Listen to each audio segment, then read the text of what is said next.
everything. And I said, I think Wow. we should also have an initiative. We should also have an initiative where we're not going to focus our attention on girl child alone. Of course, I'm not. It's not as if I'm advocating for a male child because the truth of the matter is, whatever we are doing for girls or ladies in general, we should also have in mind or bear in mind that without carrying these boys along, it's not going to be complete because Exactly. just like the narrative you gave that your mother you got when your mother was telling you, giving you all sorts of needs. If a guy touch you, if they don't do this, you're gonna get. And it is high time we bring boys into boards and tell them, look, because some guys, when they are also growing up, certain changes occurs in them, and they don't know who to talk to. They don't know who Exactly. to address. And they want to experiment. And where do they experiment? They experiment on the part of these ladies. So Hmm. it is high time we look beyond just female gender. And also, and I am happy that you made mention of the fact that you brought in boys, and they were sharing their experience. So, are they going Hmm. asking questions? Are they going to die? This and this. So, I am happy that we are creating awareness, we are imparting knowledge, and you are also making them aware of their environment and self consciousness, which is key Hmm. in as part of the key or the programs your initiative or your organization is known for. So, like I said, uh, you are doing well. I've always been an advocate of your organization, and Motonari has been a very good sister and a dear friend. So I am happy to be here, and you can be rest assured that whatever support you want from me, I will be always here to give it. Thank you so much. I Oh, appreciate it. thank you so much, sir. We're really happy to hear from you. Having to hear from a man who is so peculiar. This is so peculiar to our heart. Having to know how you support your students, how you make them feel safe around you. Even they don't have to pretend that they are on their menstruation. It's just a normal thing to you. This is peculiar, sir, because we have a lot of persons out there that, in fact, as a man, if their wife is on menstruation, they wouldn't even allow them cook. They won't allow them share the same bed. It's as worse as that. So thank you so much for being different. We celebrate you. We appreciate you so much. Thank you very much.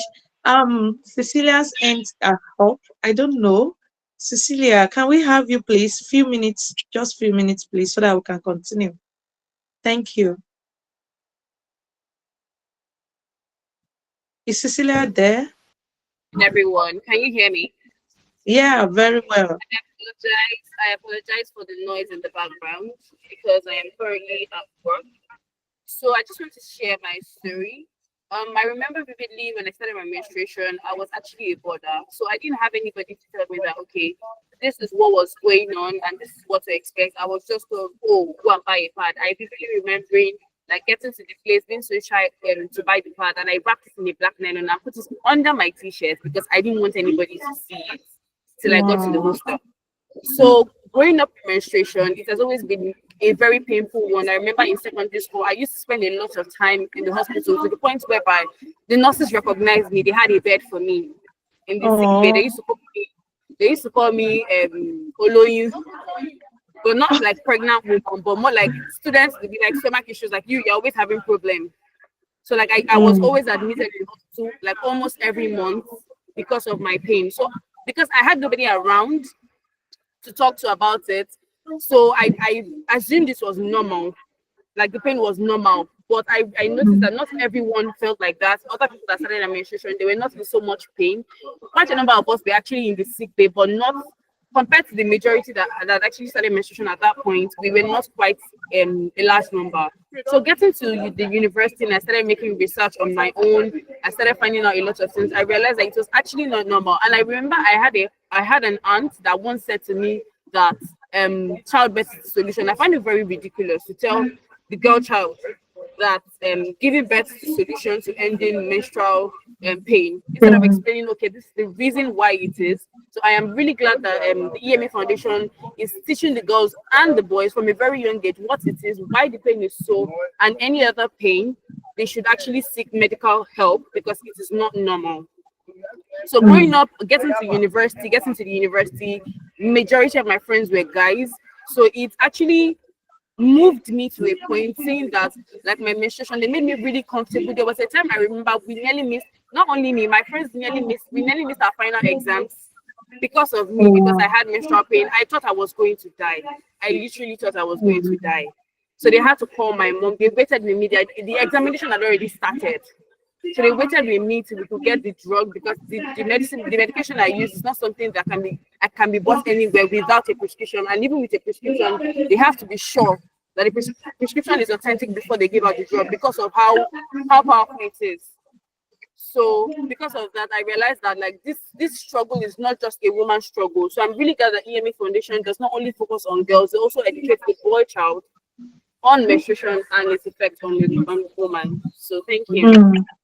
Oh, thank you so much, Cecilia. We really appreciate it. Thank you for sharing your story. I'm so sorry about what happened, what you had to go through.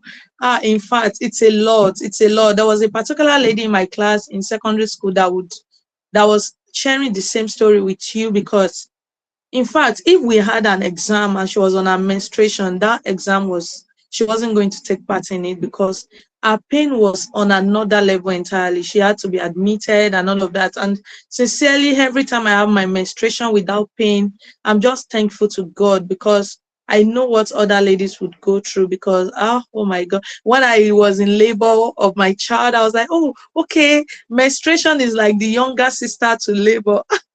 Sorry, pardon me, but I just had to say that is a younger sister to labor. So thank you so much, everyone, for sharing your experiences. Thank you. I really appreciate you. We're moving right into the next thing on our board.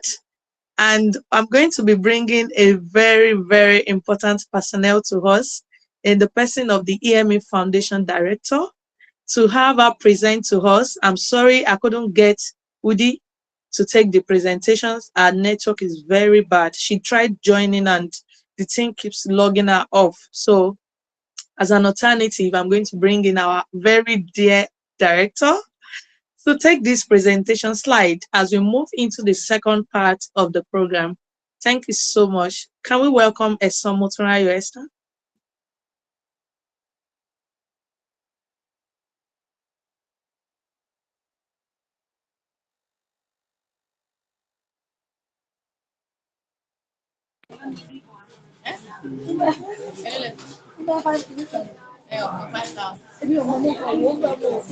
Sorry, she's muted. We can't hear what she's saying. I'm so sorry. Good morning, everyone. Good afternoon to those joining us from Nigeria. Can I ask Uzwa to please mute herself? Right. Good afternoon. Thank you so much for joining us. And I'm so sorry about this change in schedule. I wasn't supposed to take this part, but Udi has a very terrible network issue. She's been trying to join for the past 24 minutes, but it's just not working. Thank you to everyone who is joining us today. I want to recognize every single person here. The EME Foundation volunteers joining us, my amazing friends from Toastmasters and McGill. I want to say thank you to Sonia, to Iman, to Mari, to Oriana. Thank you, every single person joining us. I want to appreciate Dr. Olaito for joining us, every single person, and our amazing volunteer, Victoria. I see you. Thank you so much for joining. So in this session, I'm just going to be introducing us to the EME Foundation goals, our mission, and what has driven us here. I'll just I'll project. I'm going to project Udi's PowerPoint.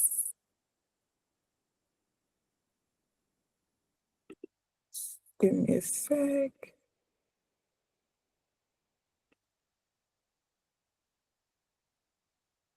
Right. Can everyone see my screen? Please, if you can see my screen, just let me know. Okay, we can see you. All right. So the EME Foundation, I'm just going to be talking about vision, mission, and key projects.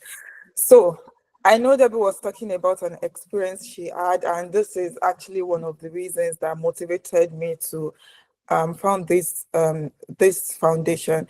So this was inspired by my personal experience of menstrual stigma in Ondo, Nigeria. So for just to set a little bit of background for our foreign audience today, so Ondo is a very small town in the southwest region of Nigeria. This is a very conservative society where there's an emphasis on purity culture. You have to be, you have to be pure. You must not have sex. You must not engage with boys. You have to really keep yourself really clean and all of those things. And I grew up in this society. Myself and Debbie is my childhood friend. We've been together literally from when we were young. So we were living in the same street at this time, and I was very young. She started menstruating before me, and one day she went to get a period product, and she was holding it in her hand, and she was walking past. I was sitting outside our house, so we have this kind of community system in Africa where we just sit together sometimes in the evening outside the house. We have kids playing as well sometimes, and people just tend to sit outside because the weather is good. So we just tend to sit outside and just chat. And I was sitting with these two older women having a chat on this very day. And they were talking about, she was walking past, she was holding the pad. I remember it was a always pad. So she was walking past, and one of the women was like, why is she menstruating at that age? And another one said, oh, it's because she's been sleeping with guys, she's wayward. So that conversation stuck with me, and I did not receive any kind of menstrual education when I was growing up. My first experience of menstrual education was when Always Pad. I know Always is a global brand, and quite a lot of people know Always. So when they were just starting, when they were new in the Nigerian markets, they were doing a lot of school outreaches, and so they were doing this school outreaches, and they came to our school and they gave a sort of menstrual education. But this menstrual education was all about hygiene, hygiene, hygiene. So in a way, it painted menstruation as if it's dirty. So when you're on your period, you're dirty, and you have to clean yourself. And it was just all about hygiene, hygiene, hygiene. And just a brief introduction on what happens, which most of us, I personally did not understand. Please, if your mic is, could you please mute yourself so there's no distraction? I can hear some noise in the background, just to avoid distraction. Thank you. So it was all about hygiene, and that did not help me overcome what I came to understand as menstrual stigma. So when I started menstruating, because I did not know this was actually menstrual stigma, I consider myself a privileged individual. I attended one of the best school in this town, and despite the fact that I attended one of the best school, I wasn't introduced to menstrual education, right? And you can imagine what the case was for girls who were not as privileged, as I was. You can imagine those girls who attended like very, all this like schools that we call trenches. This is the Nigeria language. We call it like trenches, all those like very low income school for me. So you can imagine what the case was for them. For me, coming from, a sort of privileged background, having the one of the best education, and still I was not exposed to menstrual education. So you can imagine the situation for girls who had to attend low income school. So despite the fact that I received a form of menstrual education, I could not get over what I came to know as menstrual stigma, because I did not know that this was menstrual stigma at that time.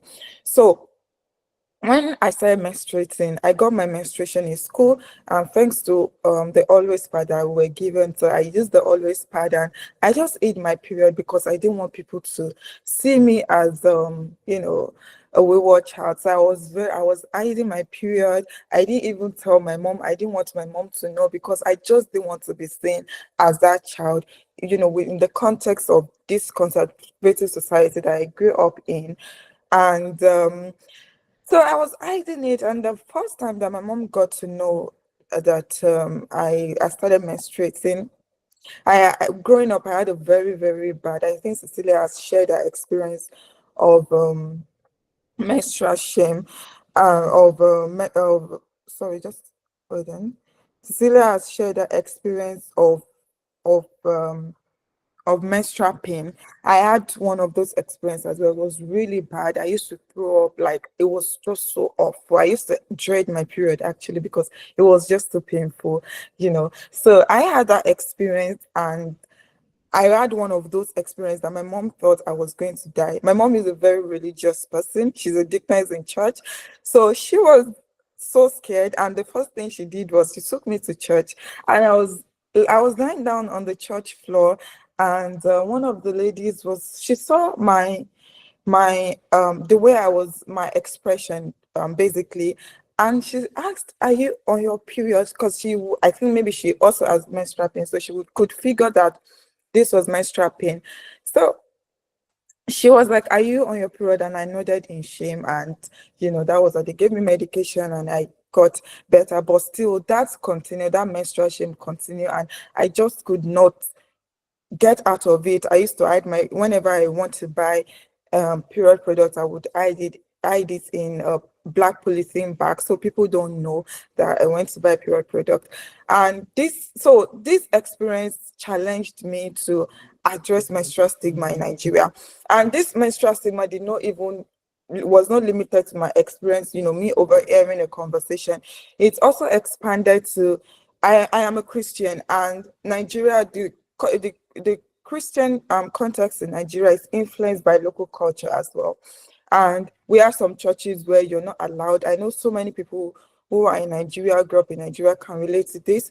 We have a culture in Nigeria where some churches don't allow you into the church when you're on your period because it is considered something that contaminates the sacred place. The period is dirty, so you're not allowed to enter the church when you're on your period. So I attended one of these churches and I wasn't allowed to enter because I was on my period. And so many other girls have experienced this. And this was just one aspect of the whole issue. So when I went to the UK, I was doing a lot of community projects. And for the project, the next thing in line was for us to, because I already had this, resolve to address period poverty and stigma in Nigeria. So I already had this resolve to address this issue, and I wanted to take part to some schoolgirls, and I was asking one of my friends back home to ask, "Oh, how much are period products now?" And she told me, and knowing the kind of community I grew up in, I know that most girls could not afford this. And based on research, I started researching and I discovered that quite a lot of girls were actually missing school because of the same issue, because of this basic unmet need. Just think about it. The access to education is something so empowering that create choices, that open doors, was being limited because of period products. So, and that just made me decide that I am going to go fully into this. So, on the 25th of May 2022, we started the EME Foundation. And the aim is to end period poverty, which is both a lack of access to period product and menstrual education, which then fits period stigma. So, we decided to do this. And since we started this foundation, we've expanded to four states in Nigeria.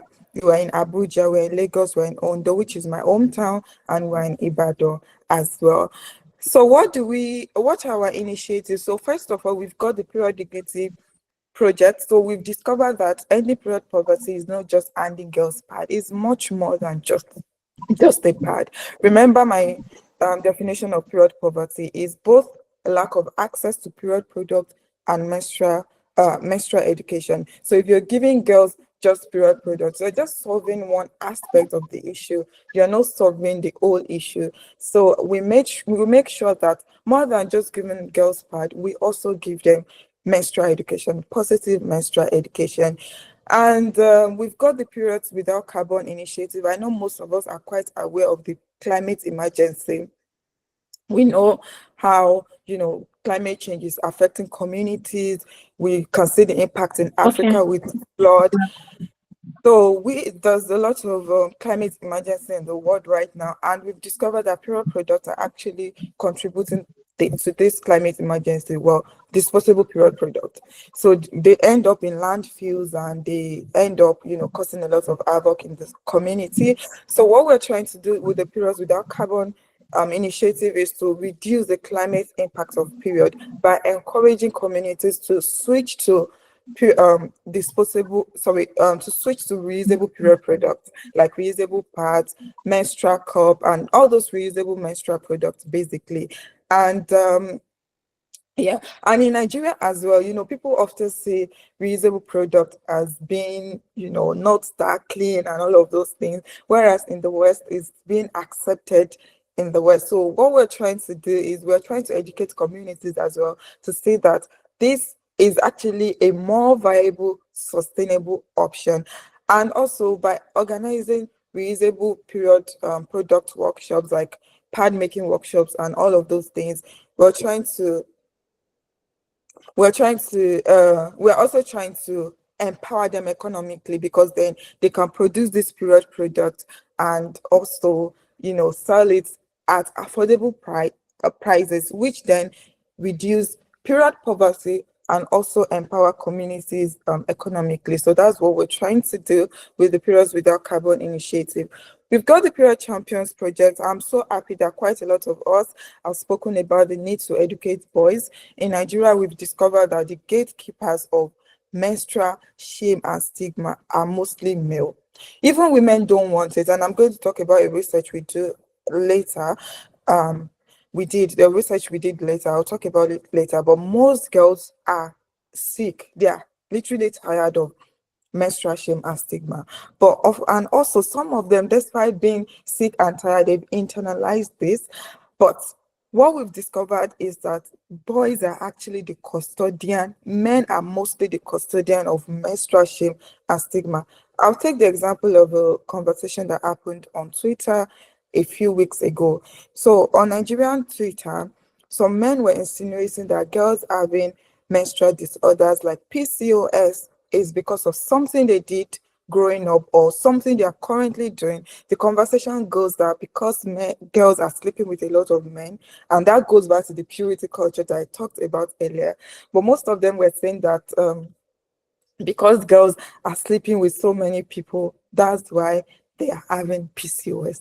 That is not scientifically backed. And even when you look at data, it's not backed. But then for some reason, they hold on to this view.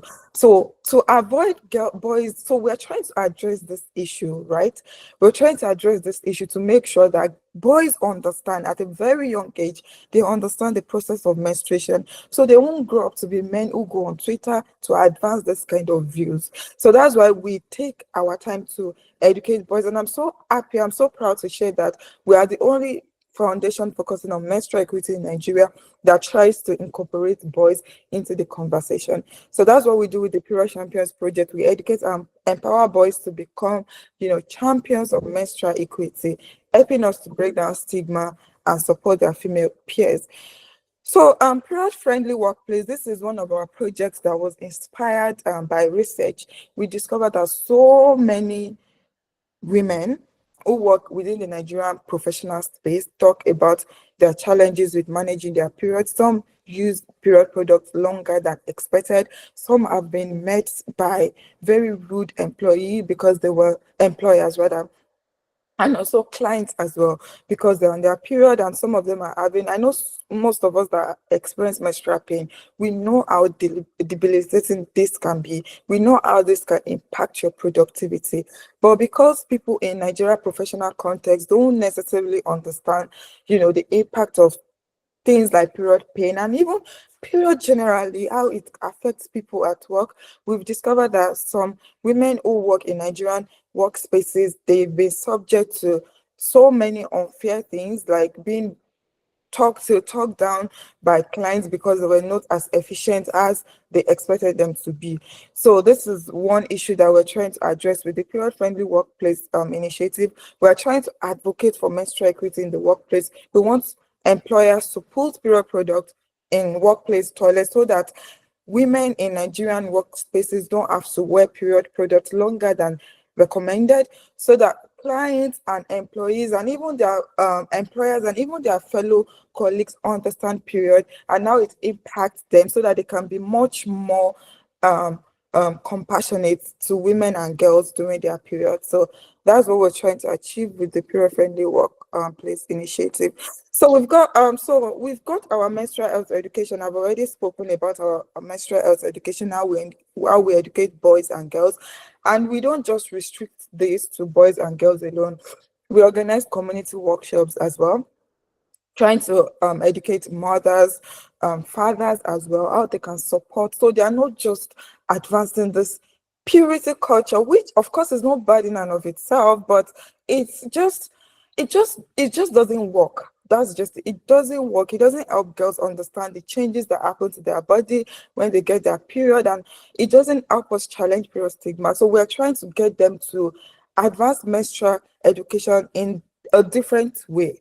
So that's why we educate community workshops as well, and we advocate for we advocate to influence policies and to support menstruating individuals across the country. One of the notable one we did this year was we petitioned the Oyo State government to make schools in Oyo State period friendly. What do I mean by that? That would mean making providing period products in schools, making sure that teachers are well equipped to teach menstrual education, and also just challenging this culture of stigma within school context. So our impact, up to date, we've reached over 3,000 girls, and we've educated over 800 boys. We've engaged over 100 volunteers, and through this initiative, we've been able to keep girls in school for over 18,000 school days. Remember, I said that girls miss school because they cannot afford period products. So we've been able to stem that. We've been able to keep girls in school for over 18,000 school days, and we've engaged over 300 community women, fostering conversations about menstrual health and also helping them to teach menstrual education to their children and what's more efficiently and more positively. Bye. Thank you so much, and I'll be back shortly.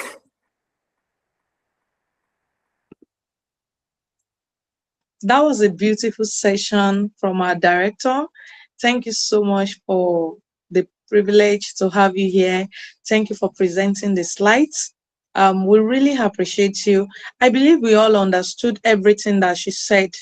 Please, is there anyone with question as regards all that she mentioned? If there's anyone with question, kindly raise your hands. I'll just give room for 2 minutes. In case there was something she mentioned that wasn't clear enough, maybe you could just give some clarity about it.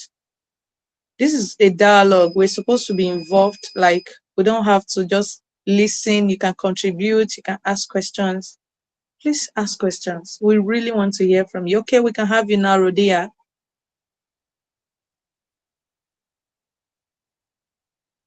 Rodia, I acknowledge that you raised your hand. Excuse me, Hello, 1 good minute. evening. Sorry, good Yes. afternoon. Good afternoon. Thank you for joining us. We have Sonja, Tokwe, and Rodia, who is going to be asking their questions now. There will be no more opportunity to ask after these 3 persons. Please make it as short as you can. Thank you so much. We really appreciate it. Please go right ahead, Rodia.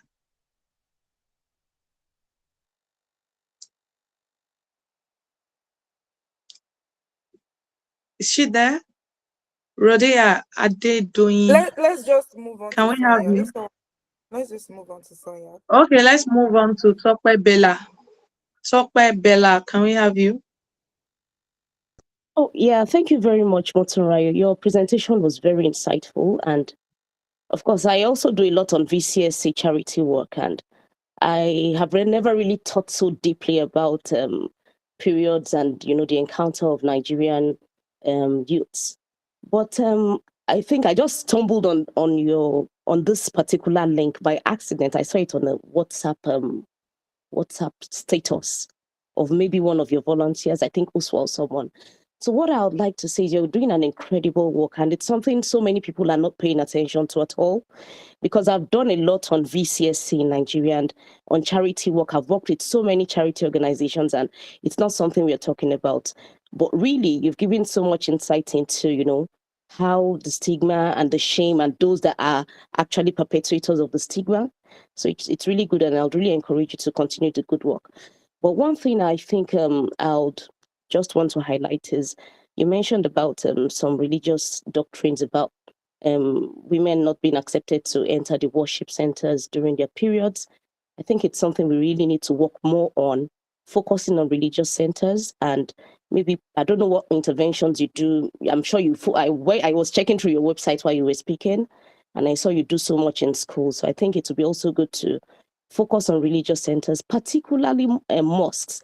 Of course, I know there's a lot about the Muslim doctrines and women when they're on period according to the religious doctrine itself, but I think it would be very good to highlight, because I am a Muslim and I'm speaking from the perspective of being a Muslim. There's a lot of course, there are so many things that are sacred you shouldn't touch, but then there are some things that are just they are just kind of like introduced as a result of wanting to put females in a position of not being equal. You know what I mean? So I think it would be good to explore more into religious spaces and try to, champion and empower women. Thank you so much for the incredible work you're doing. And thank you so much, Adewumi, for being a wonderful facilitator.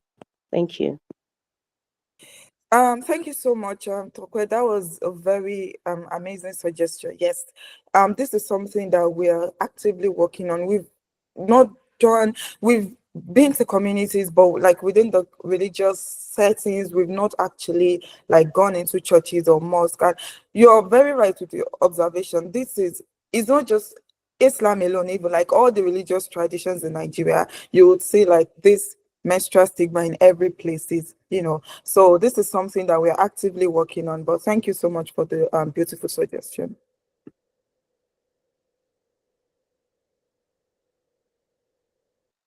We cannot hear you. You are muted. Oh, I'm sorry. I'm sorry. I just had to mute the other time to hear her clearly. Okay, thank you so much, everyone. Thank you for asking. We can have you now, Sonja. Yes, hello. Thank you so much, Motunrayo, for bringing this. This is truly eye-opening, like what's happening in Nigeria. I would have never thought that the girls are restricted not to joining different institutions and schools and church like this. It didn't cross my mind. As for me, when I was a child, we didn't get education at school. My mom only told me, wear the pad and change it often. That was the only advice I got, and I had to like go through. And we didn't have internet either at that time when I grew up. So I was not able to find information like now people can, right? And so I think really bringing awareness and education is incredibly important, and you are doing a great job. So thank you, and I also support you. Thank you so much, Sonia. Thank you, Sonia. So that goes on to show that this is not just, and just for context, Sonia is from Czech Republic. Am I right, Sonia? So that goes on to show. Yes. Yeah. So that goes on to show that this issue is not just limited to Africa. Czech Republic is in Europe, so you can imagine. So yeah, thank you so much for the contribution, Sonia. That's a beautiful one. Thank you so much, everyone. Thank you for asking questions. Thank you for the contributions. Thank you for pointing out the points. The part where you said we should look into the religious section also would be duly noted. You understand? So thank you very much. We're moving right into the third section. And let's just assume we have not seen the face of our director. Let's assume she wasn't the one who made the presentation in place of Udi. And so welcome our beautiful, amazing, kind-hearted director of the EME Foundation in person of Miss Esomo Tunrayo. Can we welcome her once again? Thank you. Thank you so much. I'm just going to share my screen again. Okay. Right. So I believe we can all see my screen. So this was supposed to be my section. I wasn't supposed to present the initial section, but it's all good. So here I'm just going to, of course, we know we're launching a book today, and I'm just going to be talking to you about what motivated us to produce this book. And I'm just going to plug my laptop, sorry. And I think I've already spoken about some of the factors that has been motivating our project, and is all linked to our project. So we've got the Towards Dignity, a Menstrual Health Education textbook. So what motivated this project is still related to this burning desire to eradicate period poverty and stigma. And I already spoke about my experience of period stigma. And I'm not a Gen Z, right? This is a new generation. We have a new generation of girls who are who just started their menstruation, and who are just approaching adolescent and all of that. So their generation is different from my generation. So we try to understand whether what I experience is still what girls in this generation experience. When I started menstruating, did they experience, like, is it the same thing that they experience? But then we are looking at it within the school context, like what kind of menstrual education they receive, and what kind of menstrual education they received, and if that was sufficient for them to overcome period stigma, or to even understand what's happening to their body. So please, can everyone please mute their microphone? It can be a little distracting. So we embarked on a research. I wouldn't bore you with the details of the research. We're going to publish it, but I'll just pick some aspects of the research for you to think about. So we asked girls, like, did you have knowledge of menstruation before menarche? So menarche is the first period. Like, you can see 74.9% said yes, they did. Looking at this data, you might be like, oh, wow, amazing. Like, it's not as bad then, because 74.9% of them said they got menstrual education before their first period. And it's very easy to look at this data and say, oh, well, it's not as bad then. Like, it's not as bad as it's being represented. But then we try to probe for that, to understand what kind of menstrual education they received. And remember, when sharing my story, I said I received some form of menstrual education, but then that wasn't even enough. Even when I remember when I got when I got when I got the first experience of menstrual pain, I didn't know what was happening, honestly. I just thought I needed the toilet. I went to the toilet. I could not go. I just had this discomfort. I was just in so much pain, but then I didn't understand what was happening. I was in so much pain. It took a couple of recurrences to understand, okay, this is actually related to my period. So in short, like, the menstrual education that I received was not sufficient enough for me to understand what was happening to my body and what to expect. So we wanted to understand if it's the same for girls. And by probing for that, just asking them because if someone asked me when I was growing up and asked me, oh, did you get menstrual education before your first period? I would have said, yes, I did. But that wasn't menstrual education, if you ask me. So we tried to probe for that to understand what kind of menstrual education they got, and the knowledge of menstruation they had before menarche. So some of them we did this like a form of questionnaire that were administered in over this is a nationally representative sample, actually, because we did it in over I can't remember at the top of my head, but it was in schools across all the geographic zones in Nigeria. We've got the southwest, the southeast, the northern part, the the southern part as well. Literally all the schools in different parts of Nigeria. So this is a nationally representative sample, and of course we can generalize. I'm talking like a political scientist here, but just to show you that this reflects the experience of most girls. So some said, oh, she said I would be having stomach upsets, and that always made me scared. Another said I was told that at a certain age I'll start bleeding, and it was normal. Someone said, she said when it comes to some ages you see blood. She said I should take care of myself and avoid rough play. Rough play means playing with boys.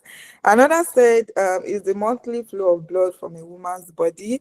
That was the knowledge of menstruation she got. Another even said, no idea, she said, another one said, she said, when I start menstruation, I should not play rough with boys and to be safe. she will having change. Okay, so these are kids, right? So we can't expect them to have the best English. So another said she said she will have changes in her body. Another said I was told that from 9 years and above I'll start seeing blood. Another said I should be bathing every day and taking care of myself. That was the menstruation, the education she received. So basically, I don't want to bore us with the details. That like we can see that there's a trajectory, right? There's a theme which is don't talk to boys, which is related to the purity culture that I talked about earlier. Take care of yourself, menstruation seen as dirty. Please don't get me wrong. I'm not saying that we should go about teaching girls not to look after themselves when they're on their period. Of course, menstrual hygiene is very, very important to even advance menstrual equity. But what I'm saying is like our culture emphasizes that while neglecting other more important aspects as well. So this is like the theme that we can see, and it goes from my generation. These girls are not my generation, they are younger girls who are just reaching adolescent age. So we can see like there's a theme of purity, clean yourself, which is saying menstruation as dirty. Don't move close to boys, not like they were not given, even if they're to be given menstrual education, they were not given a kind of menstrual education that they will be able to understand that, okay, why it's good to abstain from sex and all of those things. It's all about don't move close to boys. And we've seen that has not worked, because when you tell people, when you get people to be scared of something, they become curious and they want to see what happens. And that's why we have quite a lot of adolescent pregnancy in Nigeria and even in Africa at the moment. So we can see this trajectory. So we then ask them, do you understand menstruation based on this education that you've received? And the number went up. 79.5% of girls in Nigeria said they do not understand menstruation. They don't know what happens. Then we asked them, so what happened when you got your first period? Like, how did you feel? And I said, so different responses again, like this is a very long list of responses. I just took some of them and it's the same theme as well. So some of them said they were scared, nervous, confused. Some got a pad and changed. This one said, I felt like I sat on blood and I was afraid. So we can see the theme as well. I was scared, I was feeling pain, I felt nervous. Another said we can see excitement as well. I was happy. There's still confusion as well. Scared, shocked, scared. We can see, there's this, and it shouldn't be that. Like girls should not feel that way. They shouldn't be they shouldn't be scared when they got their first period. But because of this lack of menstrual education, we can see that quite a lot of them, were scared, they were shocked, they were anxious, nervous when they got their first period. So, and we asked them, who gave you menstrual education? Remember, schoolgirls, because these are schoolgirls, right? And they spend most of their time in school. And we've discovered that school is not doing particularly well in giving menstrual education. And we've seen like, anyways, I'll come back to that. So schools are not doing particularly well. Most of them got menstrual education from their mom, 45.5%. Just 26% got menstrual education from school, from their teacher. So we can see school is not doing particularly well. And we've seen a lot of people have attested to this, not just in Africa, even in Europe. We have Sonia talking about her experience in Czech Republic, where she was not even taught about menstruation in school. And schoolgirls, right? Girls who are in school. And we can imagine what happens to girls who are out of school, because we have a lot of them. We've not even conducted a survey on girls who are out of school. These are girls who are in school. And they spend most of their time. Most schools in Nigeria run from, when I was in secondary school, we had school from 7 to 4 p.m. I don't know how I did that, but I did it 7 to 4 p.m. And I don't know what time school closed right now, but I know most schools close at least 2 p.m., right? So, and it could go longer than that. So imagine Monday to Friday, you're in school from 7 to like 4 p.m. And this is where you spend most of your time, which makes school an important site of menstrual education. But then what we've seen based on our research is that schools are not doing particularly well in this regard. And when we talk about boys, we've been talking about boys. I'm so happy that, we've been talking about boys a lot when we had like the earlier conversation, because these boys are totally excluded from menstrual education, and these fosters have I've cited the example of the conversation on Twitter. This then fosters period shame and stigma. And so, what explains this lack of menstrual education in Nigerian schools? Of course, we've been talking about the culture of menstrual shame and stigma. There's this secrecy surrounding menstruation. Menstruation is ought to be done in secrecy. It's not something that should see the light of the day. It's something that we should hide. We should not talk about it. Nobody wants to talk about menstruation in school in Nigeria. And in the school context as well, there's this like, oh, like when you're talking about it, people are like, oh no, don't talk about it. Like, just even go on social media, you see when there's a post on menstruation, people will tell you, why are you talking about it? Like, you shouldn't be talking about it. And even when girls who have menstrual pain go on social media to share their experience, people tell them, oh, our mothers had menstruation, but they didn't talk about it. How dare you talk about it on social media? There's this widespread culture of secrecy, and that, went into school as well. Schools don't talk about it, and also lack of curriculum integration. In most of us, like some people who got menstrual education in school, it was just under, briefly under a 40-minute kind of biology topic. Meanwhile, we spend a lot of time learning about the digestive system. We even I remember we did a lot of exercise drawing. You have to know how to draw so many digestive system, and even the skin, I remember when I had when I was in secondary school, I remember how I used to panic a lot because you have to know how to draw the skin, the internal system, the digestive system. But then we don't spend as much time on menstruation, which is very, very, like, it's such a key feature of womanhood, but then we don't talk about it. It's not integrated into the curriculum. There's no standalone subject on menstruation at all. It's just about biology, home economics and all of those things. And it's just a very brief, and it's all about, oh, menstruation is the discharge of blood, and that's it. And they tell you what to do, how to care for yourself when you're your period, and that's it. Nothing like exposing you, like anticipating the wide range of issues that you can experience when you start menstruating, and even try to introduce us to the culture of shame that's so prevalent in our community and how to address that. None of those. Is all about the biology of animals and all of those things. Then we've got the underfunded education system as well. The education system in Nigeria is grossly underfunded. So teachers tend to focus on important, like what they call important subjects, like like um, um, uh, mathematics, English language, and all of those things. Then we've got the policy issues as well. Period is seen as a politically irrelevant issue. So I'm just going to run now. So we've been addressing this issue. I've talked about some of the things we've done. We've tried to educate girls and of course boys as well about menstruation, and also we've petitioned state government to make menstruation a part of the school curriculum and to make schools period friendly. So this book, Menstrual Towards Dignity, Menstrual Health Education, is just a menstrual health education textbook. It's just a step further to advanced menstrual health education in school. We want to make menstrual health education a part of the school curriculum. So through 10 chapters, boys and girls will fully understand the biology of menstruation, safe menstrual health and hygiene management, the range of product alternatives that are available to them. And also we want to emphasize on reusable period products, which is very good at addressing period poverty and also addressing the climate emergencies that we are facing right now.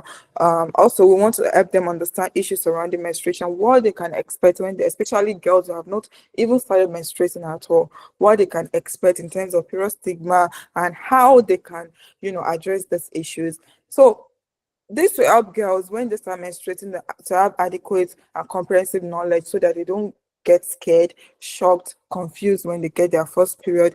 And also, yeah, it also help them overcome period poverty because then they will now know how to make their own period products and their own cost-effective period products.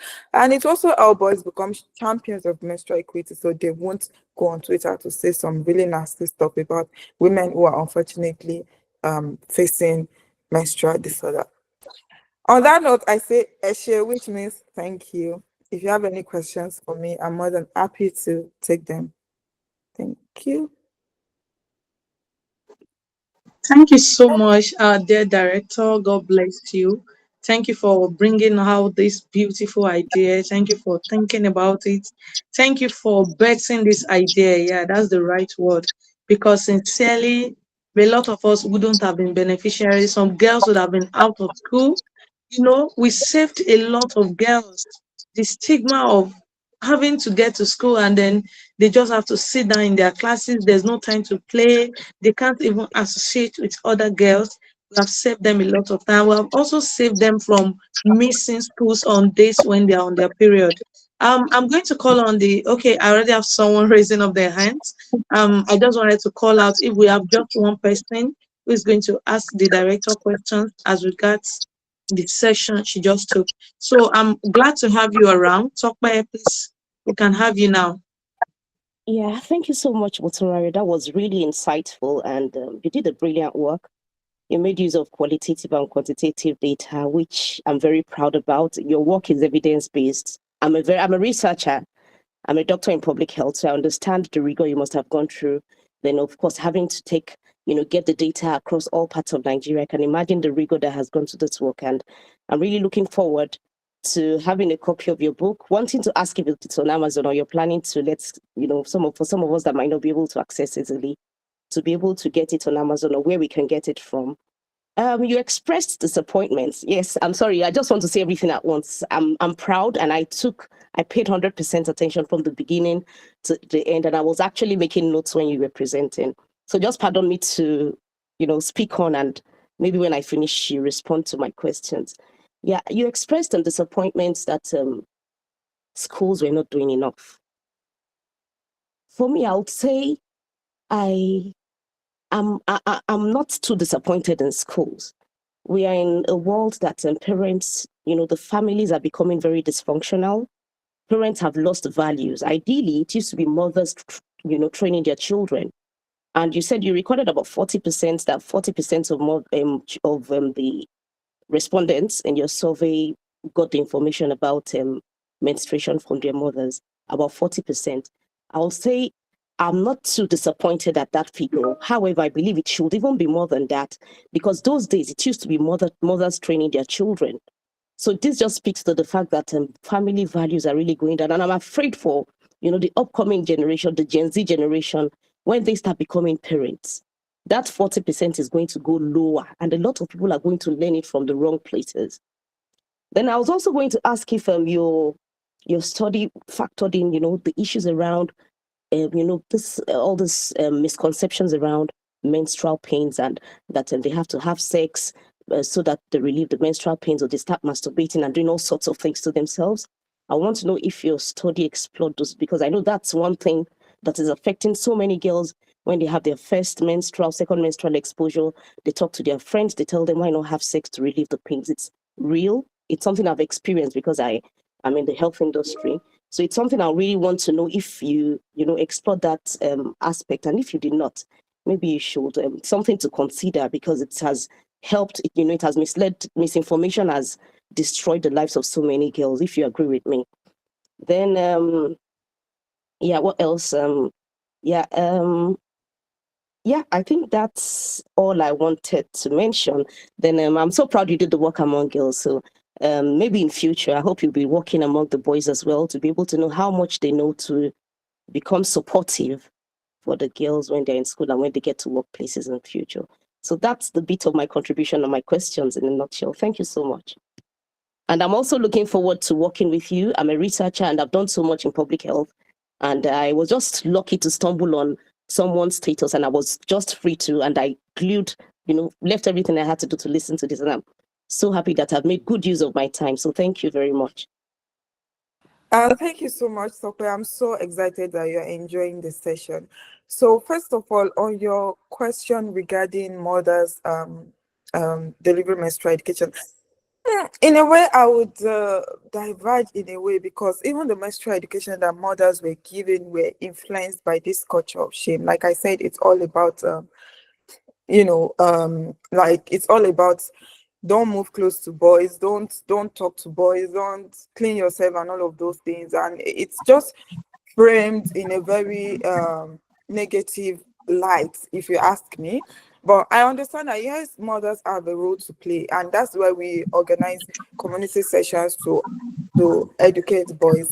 Sorry, so educate mothers. Sorry, I'm so obsessed with boys. So that's why we educate community sessions to educate mothers as well. But I want to say that this research was done within the context of school, because we're trying to understand how schools are faring when it comes to menstrual education.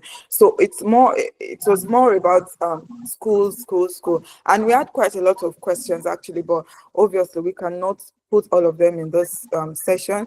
We are going to publish the findings, and when we do that, we hope that you'll be able to read it. And yeah, so regarding whether we did not try to understand, so we asked them about menstrual pain. Actually, we asked them how they, like, if any of them gets menstrual pain, and a lot said they do. And we asked how that affects their concentration in school, and we see that it's crazy. Like, so many of them miss school because of menstrual pain as well. So it's not just period poverty making girls miss school; it's also, period symptoms like period pain as well. So we asked them, like, some of them, most of them, like even more than half, said they don't feel supported in the school environment, and school don't have a functional health office to help them manage their pain and all of those things. So we try to understand this within the context of school. Yeah. So I can't remember the other questions. I hope I answered all your questions. Yeah, we didn't ask about whether they received advice on how to manage, wrong advice on how to manage their menstrual challenges, but we did ask them if they received support from school, which more than half said no. So that's just yeah. So yeah, Thank you thank you so very much. much. The next question is, are you planning to place it on Amazon, or how do we get to buy for some of us? Right. Thank you for that. So this book is we are happy to sell it to people who want to have the book, but this book was specifically made for school boys and girls, and we are going to be giving it out free to them, because we believe that menstrual education should be free, right? So we're going to be giving them to public low-income schools free of charge. So, but if anyone wants to get it like an adult, then we'll have to sell it to them. So, but in terms of like giving them to schools, they're all totally free. We're giving them out to schools free of charge.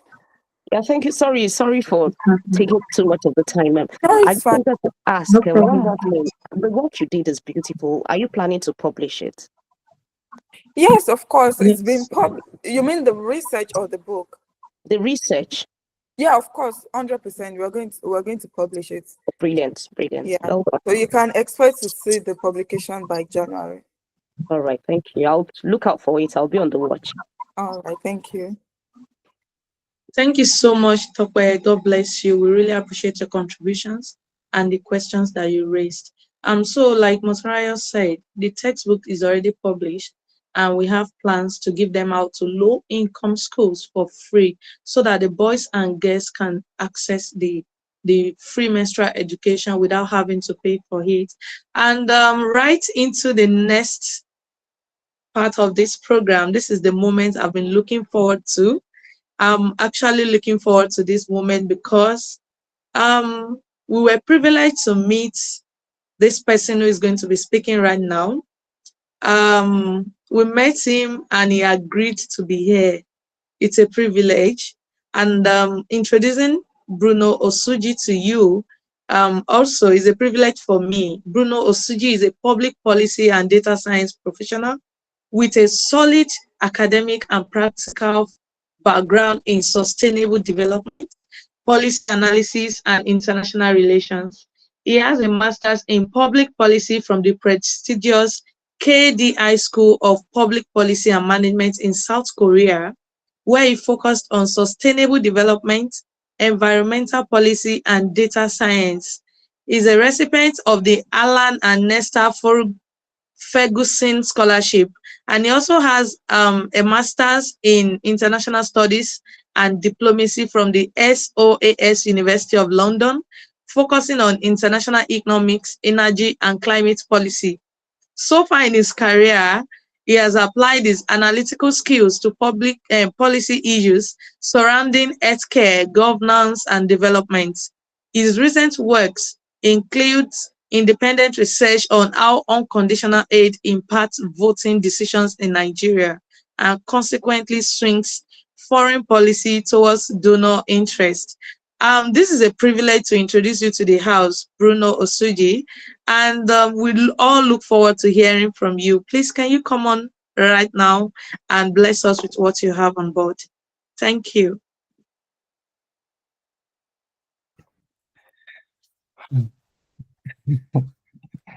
Honestly, receiving this kind of introduction is quite mind-blowing.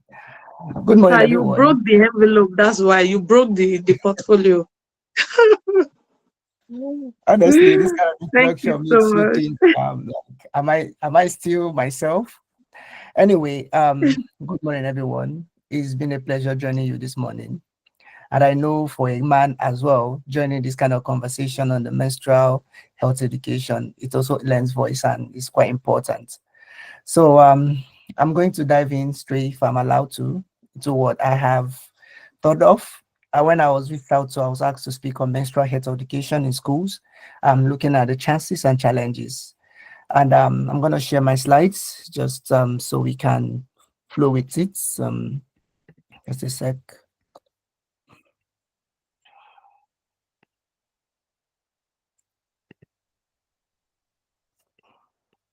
Sorry.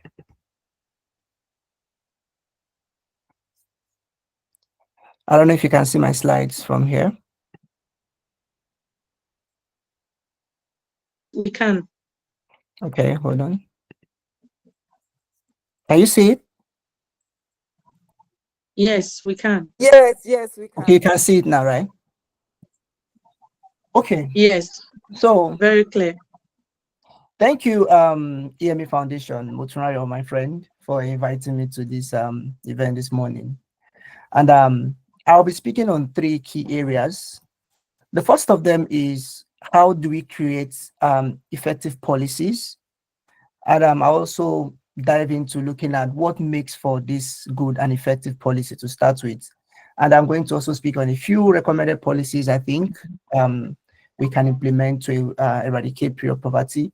And as well, we look at the challenges we expect from actually implementing these policies as well, so that from the challenges, we can see how to find proper solutions to them as well. So I'll go straight in. For me, creating effective policy has to be data-driven, for instance, because I feel like just like what Motunayo has done with her research on the textbook that's coming out, is like if you want to make an effective policy, you need to have data to see who are the most affected by this, who are the people we expect to benefit from this. We look at the cost and the benefit analysis. Then we look at, in the long term, how does a simple change, if we are changing just a little more contribution increase in what we have done so far, how much effect will it have on the larger society as a whole? Starting from what EME Foundation is doing so far. So we want to look at how do we increase just a little bit of what we have done and what is the effect we expect to see in the society. That's the first part I feel is very, very important. And given the kind of society where we come from in the Nigerian society, it is quite dynamic. It is quite different, So I feel like in order for us to make any effective policy, we also need to account for the socio-cultural dynamics of the Nigerian society where we are at the moment. We are discussing this period poverty and menstrual health education in Nigeria. I have listened to virtually everyone has spoken, and we can see that these dynamics are quite different. Fortunately for us, we have someone from Czech who has spoken, and we see that as well that it is also not so different. So if we can fix these dynamics in the Nigerian society, then we can also look at applying these same policies across the borders. And the third aspect I feel is very important for any effective policy is to start gradually through pilot programs. Because when you are starting off a new policy, for instance, it's very important to test it, retest it, to see its effect. If it works better, then we can begin to roll it out on national basis. So those are the 3 key aspects I feel is very important if you want to create an effective policy that addresses, be it period poverty, be it unemployment, be it anything we want to, address in the society. So going in to the data, what I tried to do was I also tried to look at the data as well, because it's very important for us to, to see the numbers, because these numbers give us a direction. It lets us understand why we are where we are. Then from there, we can be able to talk about how we move beyond where we are at the moment. So I did a little bit of research as well, and I found out that a pad in Nigeria cost about $1. I know for someone who is sitting in New York, for instance, who is spending about $15 for the same period product, will be wondering, why is $1 a big issue in Nigeria? But if we compare the income differences between these countries, realize that $1 is actually significantly higher in terms of the income gap that we have. Because as we see, Nigeria ranks amongst the least affordable countries in the world. This $1 we're talking about here accounts for about 10.9% of our monthly income. So you can imagine, for a family who has other responsibilities, and 10.9% is going to be spent on just your period products. That is significant compared to someone in the United Kingdom, for instance, who spends just about 0.12%, which is not even in anywhere close to what we spend in Nigeria. So now, if we look at these numbers as well, we are going to see one of the reasons why we have these high numbers is because $1 is significantly very important in the life of a Nigerian, because from data we can find, over 82%, 82 million Nigerians, they live under $1 per day. At this point, I want us to reflect on this. If about 83%, 83 million Nigerians live below $1 per day, and 63% of this same population, over 220 million as we are counting at the moment, are suffering what we call multidimensional poverty, $1 becomes significantly important. So we estimate this to see about, if 83 million people, of which 37 million are women and girls who lack access to these sanitary pads, they live under $1 per day. That means about 82 million people cannot afford a pad. Now, it becomes a lot more difficult to fathom these numbers. Now, we are looking at 37 million women and girls who lack access to sanitary pads. So if I want to evaluate this, we want to roll out programs.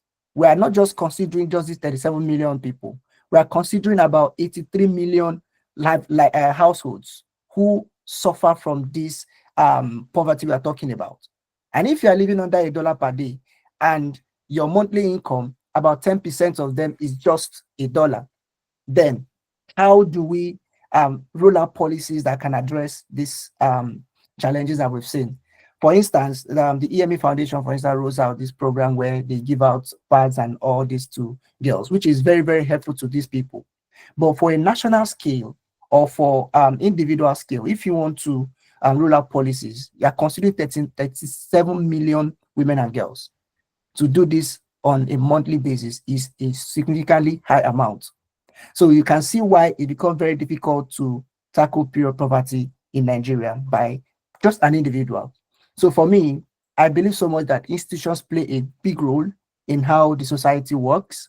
Institutions play a big role in how the economy goes. It also plays a very big role in how we address poverty, be it period poverty or even any kind of poverty, be it even the multidimensional poverty that we find 63% of Nigerians suffering. Now, having looked at this number, we're going to come back to this when we discuss the recommended policies. But for now, I just want you to think about this. If a household who earns bare minimum can only afford just what they can survive on, and $1 out of that is what it costs to keep one girl child to save her from her period shame or whatever she will go through during her period. Imagine a family that has 3, 4, 5 girls. So how will they be able to provide for them? So we want to look at this. Think about this within yourself. Think about this and see how important it is for this kind of programs that the EME Foundation is doing as well. And for us to also look at the national scale, how do we overcome these kind of challenges? So I'll move to the sociocultural dimension, which is probably where everyone has been speaking on earlier. Like for me, I feel if we want to address the period poverty, for instance, or address menstrual health education, we need to begin to demystify the taboos around it. Everyone has spoken. I listened to people sharing their personal experience. Moturaya, for instance, talking about how she was taken to church when she was going through her menstrual pain. Sorry, pardon me. And many other people who have spoken in this place, and they talked about how much shame they felt. And this is because there has been very limited conversations about period. There have been very limited conversations about menstrual education, especially among the male child. I am a man, and I'm so happy speaking about this today because it lends a voice to um, structurally solving these kind of challenges that the women feel whenever they're in their menstrual pain. For instance, for me to give a context as why these conversations are very important. That I don't know, for some of you, if you have time, you can Google this trend. It's called the insole girls. The insole girls is a something that happened in South Korea about some 5, 7, 8 years ago. South Korea, unfortunately, ranks amongst the countries where period supply is very expensive.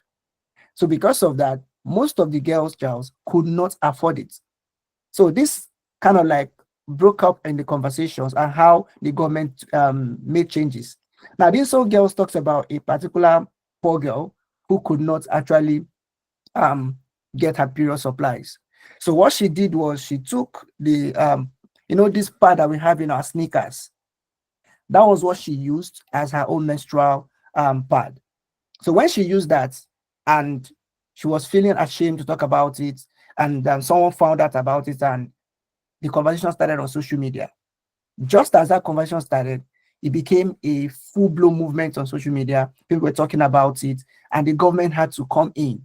So for us as individuals, this is one of the key roles we have to play in demystifying these taboos. We have to talk about it.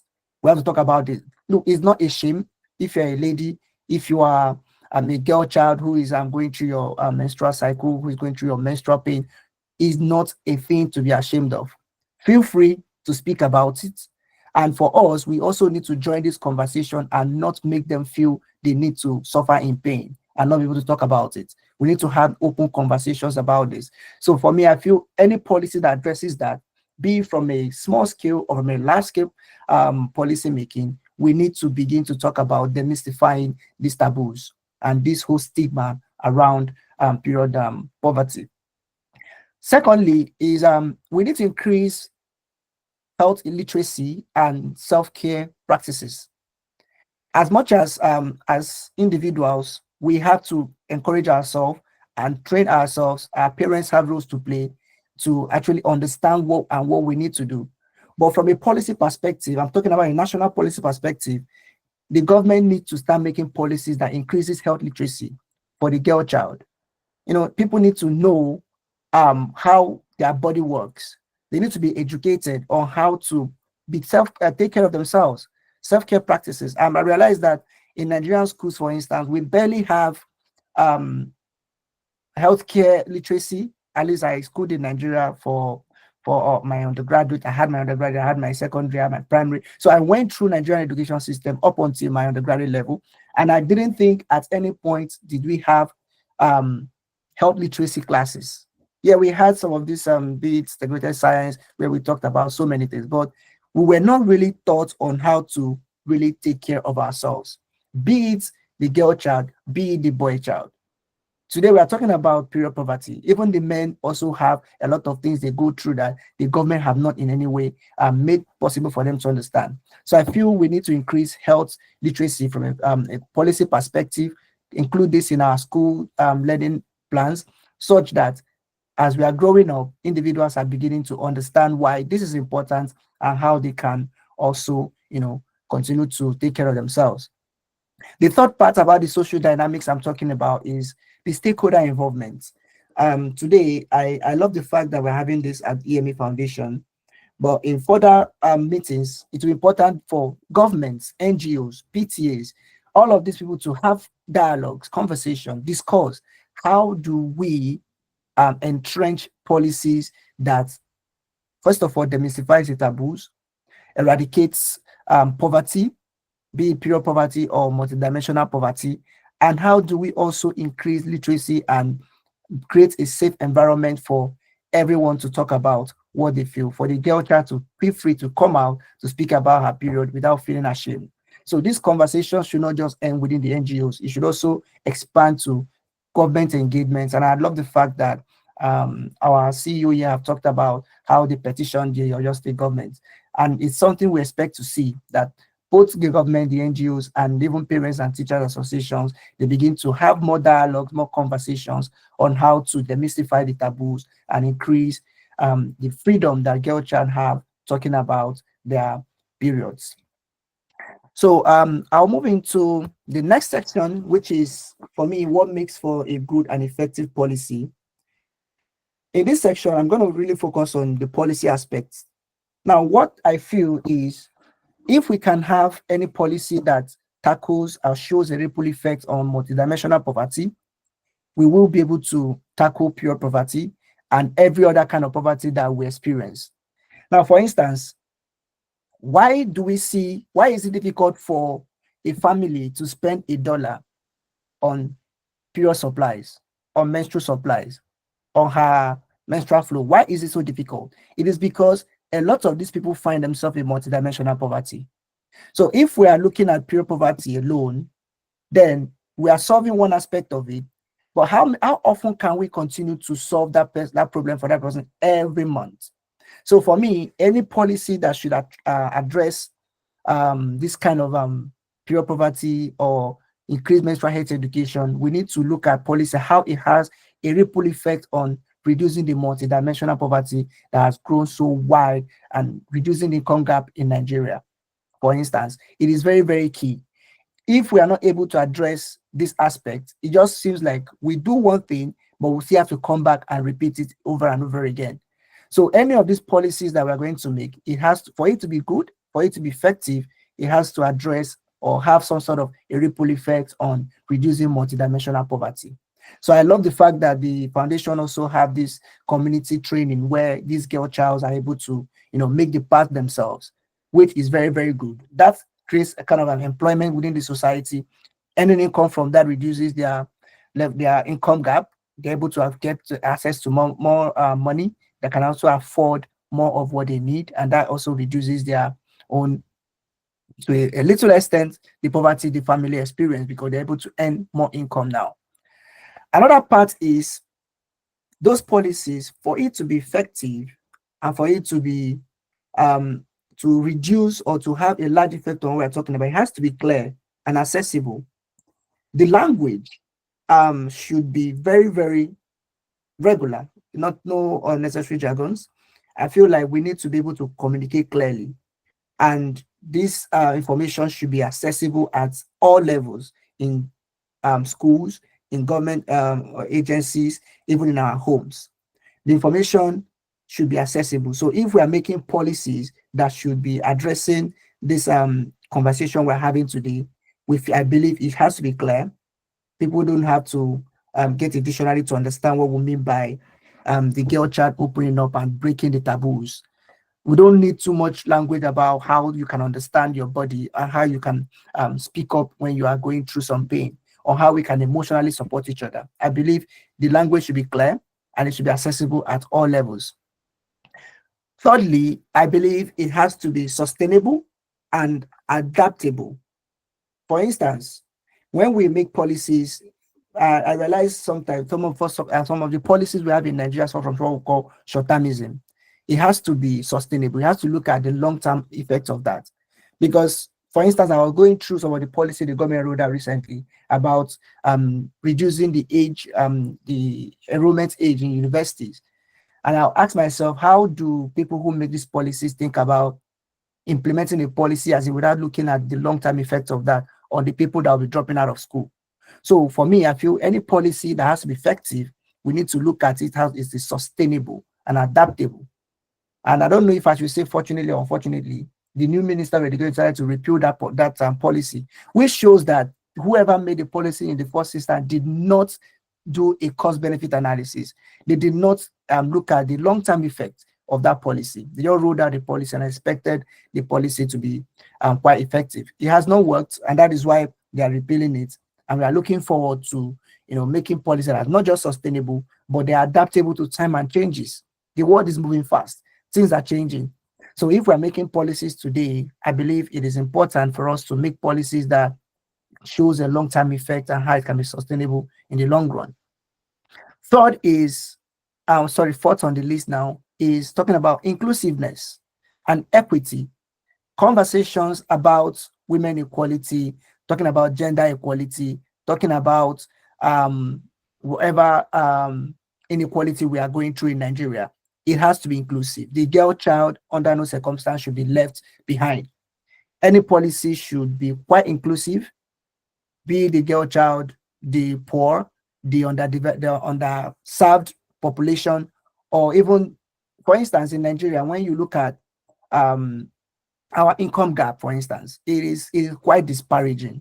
So I feel like if we're making policies that should address the conversation we're having today on menstrual health education, it should be inclusive. The girl child should be included. And that is one aspect as well I love with the research our CEO have done. The research is quite inclusive. It included girls from certain age and included people from all walks of life, all across the country, which shows that it is not just a sample of just a little community that generalizes, that sometimes tend to overgeneralize situations. It shows that it is a very wide, engaging research, and I'm looking forward to also seeing the works itself. So I feel like policy should be inclusive, and it should always show equity in its scale and breadth.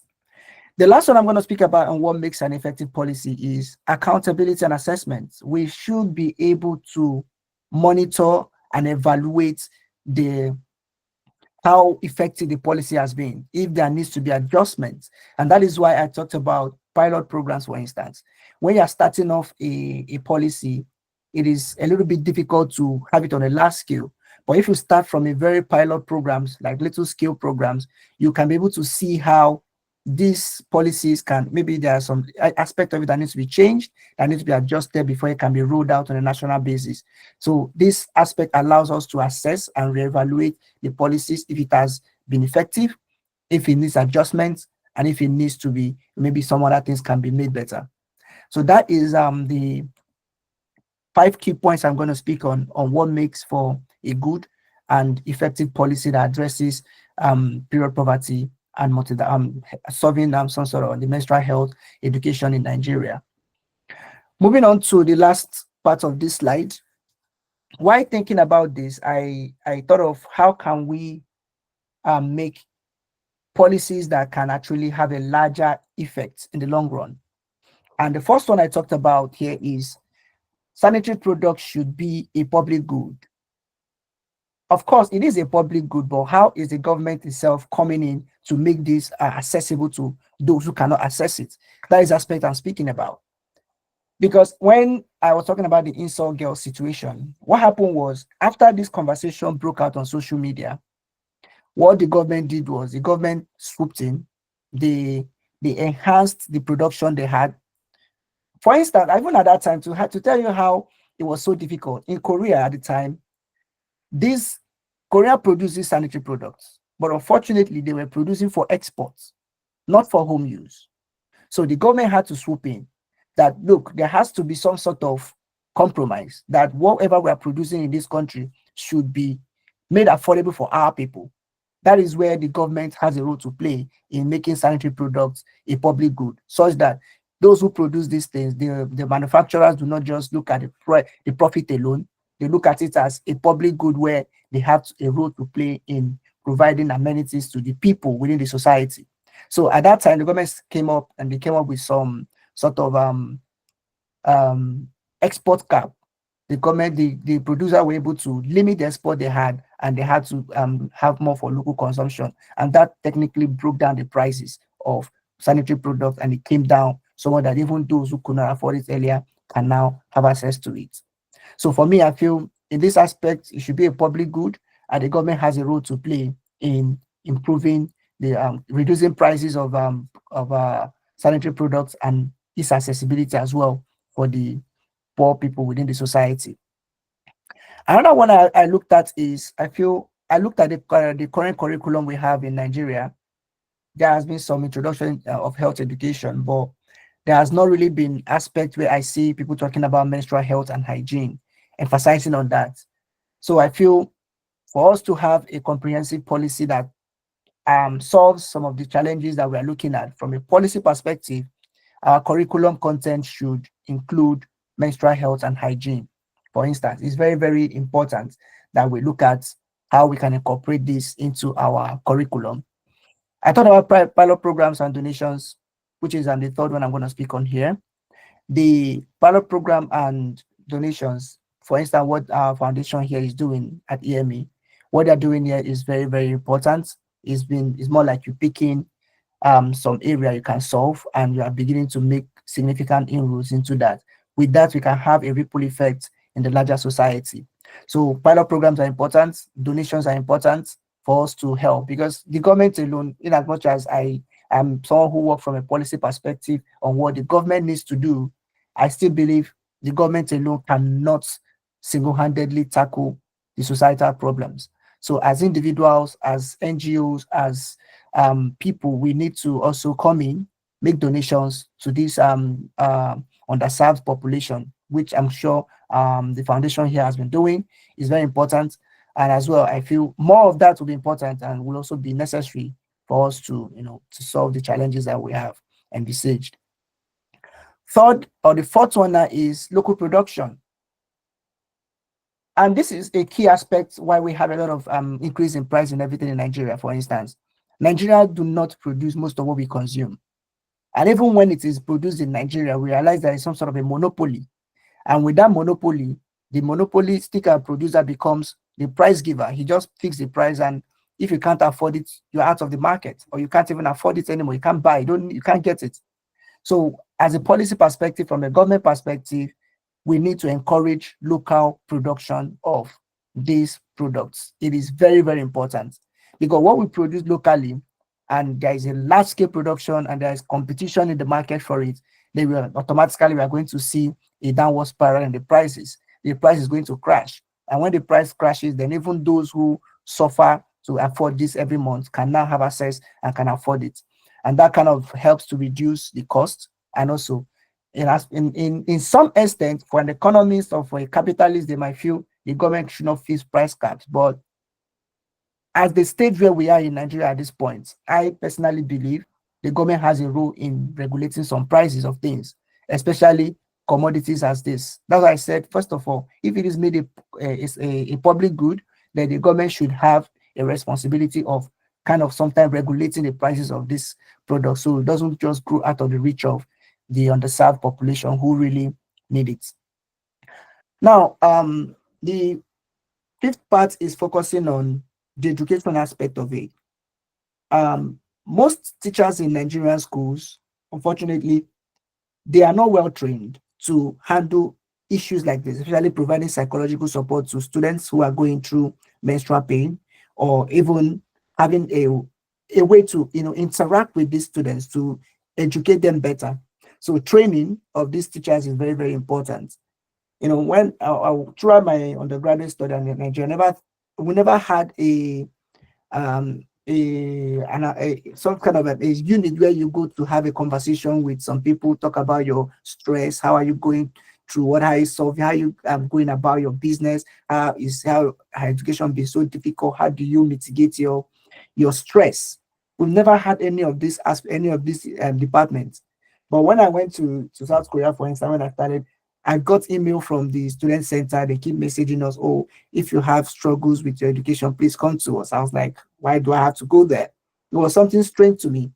But as time goes on, you realize that going through school, imagine for a 14 or under 8 girl going to this secondary schools with the stress of the shame she has gone through, they are mentally drained. So we need these sectors, these departments in schools where they can be able to engage with these people and talk to them about why they need to speak about their challenges and how they can overcome them. So this aspect is very, very important in Nigerian schools, for instance, be from the secondary, primary, at university level. we need to begin to include these departments in the university system or in the school system, so we can not just train students who are focused on grades alone, but who have a well-balanced knowledge and also how to work and balance their life as individuals. And the last part I'm going to speak on as a recommended policy, this is what we have all been talking about all day, is about breaking the norms and the taboos and stigmatization that comes with this period, talking about your menstrual pain, talking about your menstrual cycle. This aspect has to be something at the national level. The government needs to roll out, be it sensitization programs, where people are able to see that it is not actually a crime.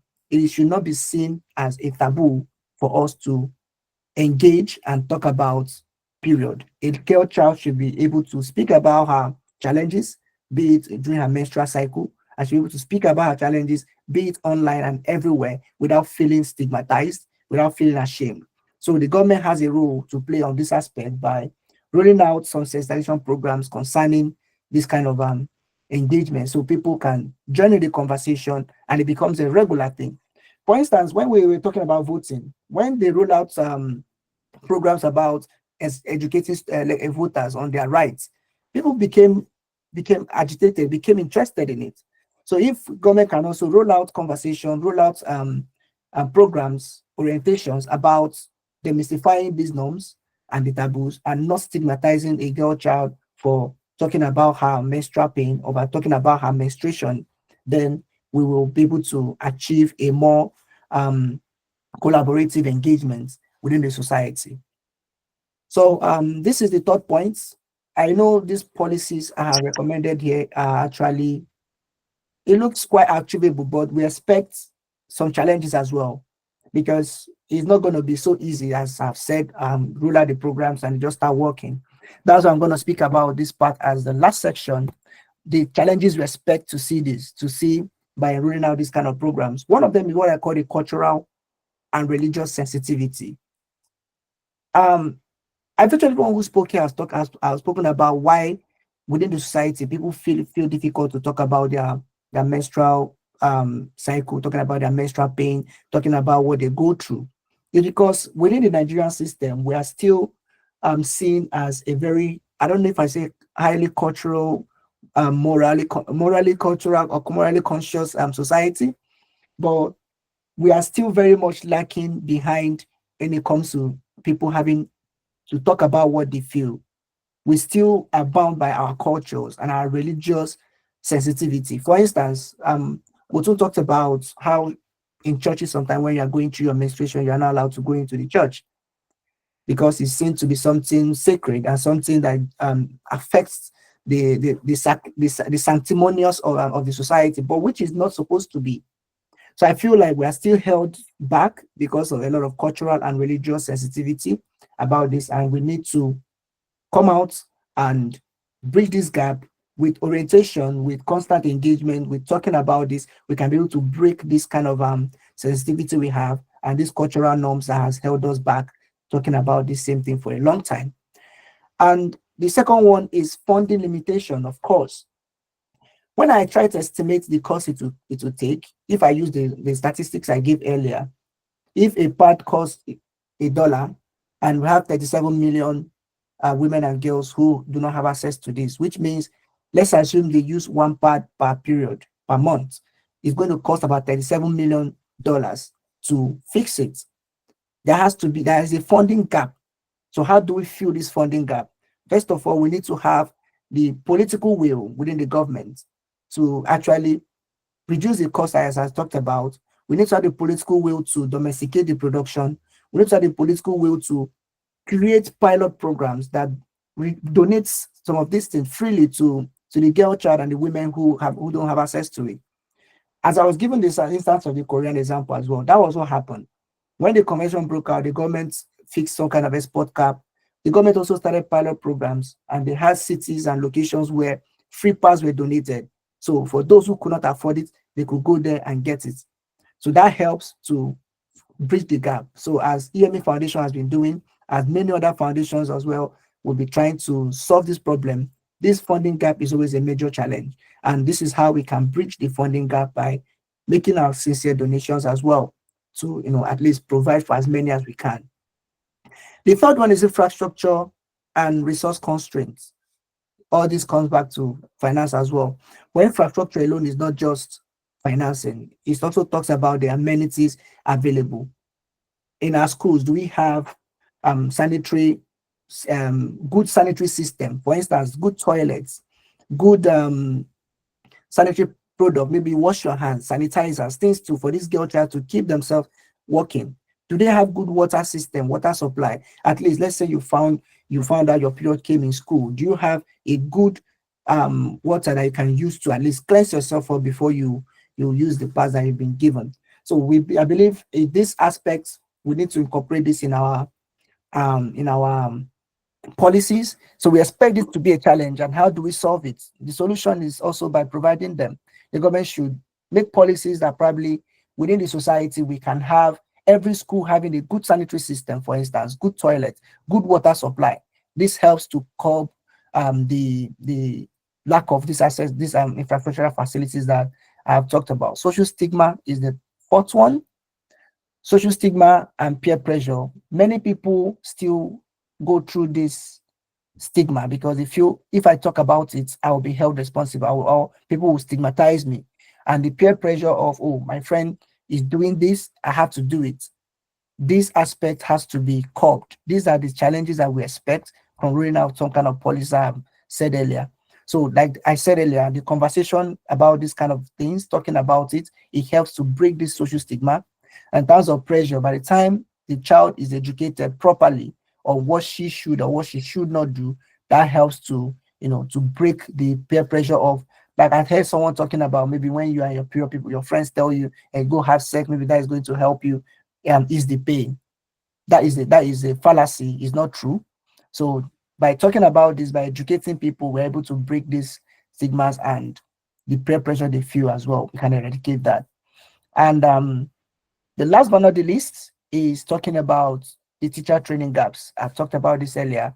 Our teachers need to be trained, retrained on how to engage with students, on how to talk about, give them a free will to talk about what they are going through. And which is why I'm happy to hear the first doctor who spoke earlier that in his school, where he lectures his students and he's able to let them speak about this, which is very good. But that's at university level. But how many of our teachers in secondary schools or in primary schools are able to create a learning environment for their students to feel free to talk about this? So which means our teachers need to be trained on emotional intelligence, on how to counsel students, to teach them the right thing to do. And I believe with these expected challenges and the solutions I have talked about, if we can naturally navigate this very, very difficult road, then I believe we'll be able to at least achieve a larger effect on reducing period poverty in Nigeria and globally as well. Thank you everyone for listening. I tried to run this through within a very, very short period, and I hope I haven't spent much of your time, and I hope as well this has been quite insightful enough. I'll be able to take questions, and thank you everyone for listening. Can we appreciate him? Bruno, thank you so much for this wonderful session. You just did justice to the topic. You just did justice to the discussion, and we are super grateful to have you today. This is like so many things that we would have done better if we had this knowledge years back. But thank God it's not too late to effect the word. It's not too late to speak it out. It's not too late to tell it out, to make policies that would work. There was something you mentioned earlier about making policies that are sustainable. And that is really, really important. In the Nigerian political context, we have our leaders making policies that are, I'm sorry, they are not sustainable, especially in the part that you mentioned about secondary school students not gaining admission into the university until they are 18. It can't work by just saying it. You have to control what it works. Like when the child is being enrolled in even from the crèche to the pre-nursery and to the nursery, primary, secondary, you can't just come all of a sudden and just say if you are not 18, you can't access the university. It doesn't work that way. We have to go to the grassroots. We have to come from where the source of the issue is. And this is so much of an insightful session that you just gave. Thank you so much. We are really grateful to you. And we hope to always have your audience. We hope to always have access to you and your support as well every time. Thank you very much. Now we're going to be moving right into the lunch. I don't want to take much of our time at all. We're going to be moving right into the lunch now. And I'm privileged to have in our midst today I'm so sorry. our So sorry to interrupt. I think someone wants to ask a question. Someone has their hand up. oh, I didn't see that. Oh, I'm sorry. That I'm so sorry to skip that. It was an Damilola, please, we can have you now.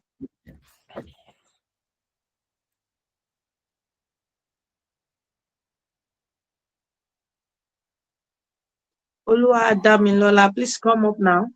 I'm sorry, I made a mistake. I didn't know my hand was raised. I didn't want to ask a question. Oh, oh, okay, okay, all right, no problem. So, as I was saying, we're just going to have our amazing designer. His name is Gift. Gift is is a web developer, a graphic designer, a content writer. He holds a Bachelor of Science in Computer Science from Ekiti State University.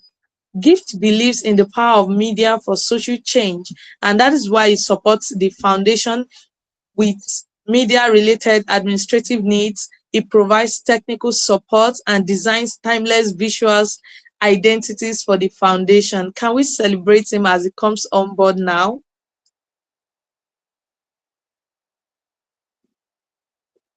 Yeah, we can have you now, Gift.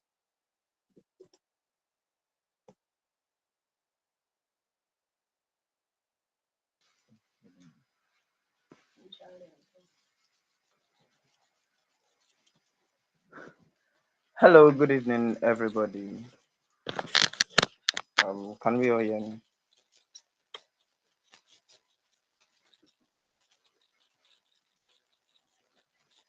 Yes, we can hear you. I can hear you, Gift. Oh, all right. Good evening, everybody, once again. It's nice to be here. First of all, I want to appreciate, the executive director of the EME Foundation for, the opportunity to be part of this project. I actually had, I wouldn't say a stressful time designing this piece, but it was much more insightful than stressful because I got to know a lot of things. Pardon me. I got to know a lot of things with regards menstruation, period dignity, and what have you. My experience designing this textbook. Actually, I never thought it was going to be that voluminous, but I am actually grateful for the opportunity because it helped me understand a lot of things about, what females go through, their their reproductive system and what it is. I wouldn't want to take our time much more further. Straight, please pardon me. I'll share my screen.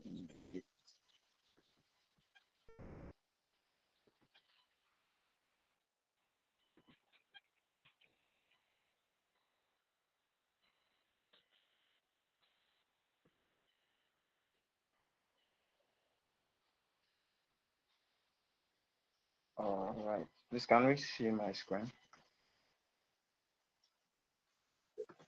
Yes, we can. Yes. All right. All right. So towards dignity, menstrual health education textbook. This textbook is aimed at educating the young ones, young kids who I believe most of them don't really have an extensive idea or an extensive knowledge, a very, very in-depth one at that, about the reproductive system of the female. they don't really know what it is to menstruate. They don't really know the experience it entails. They don't really know what it is. Most of them believe that menstruation is just a byproduct. A lot of people don't believe that it's a biological process. And one of the goals of this textbook is to make them understand that menstruation is a natural biological process. All right, that's one of the main reasons why we created this textbook at the EME Foundation. This textbook was jointly created by the EME Foundation. Um, the person that was responsible for the illustration is unavoidably absent. Her name is Oduanyo. Oduanyo, yes. Instagram handle is Chris the Artist. And the cover designs, the one that we saw online, the cover was actually created by Mr. Ojo Oluwafemi, if Oluwasegun, yes. Um, yeah, so I'll be going straight into it.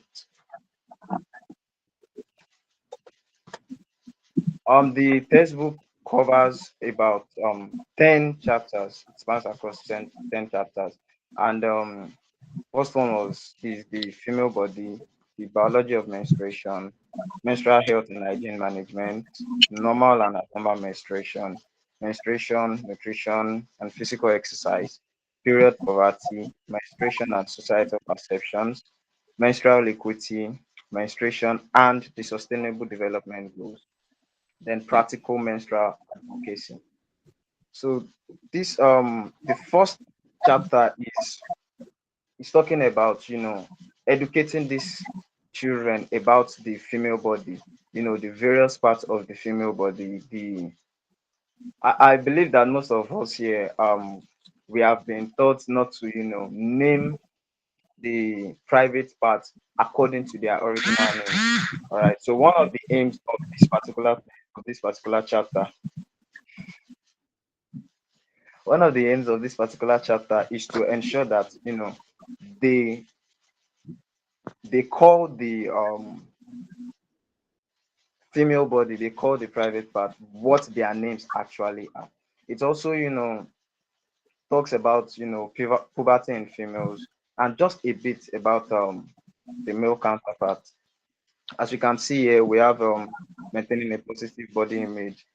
Some of us, we have come to the stage whereby some of us, we don't know how to, let me use the word, appreciate people positively.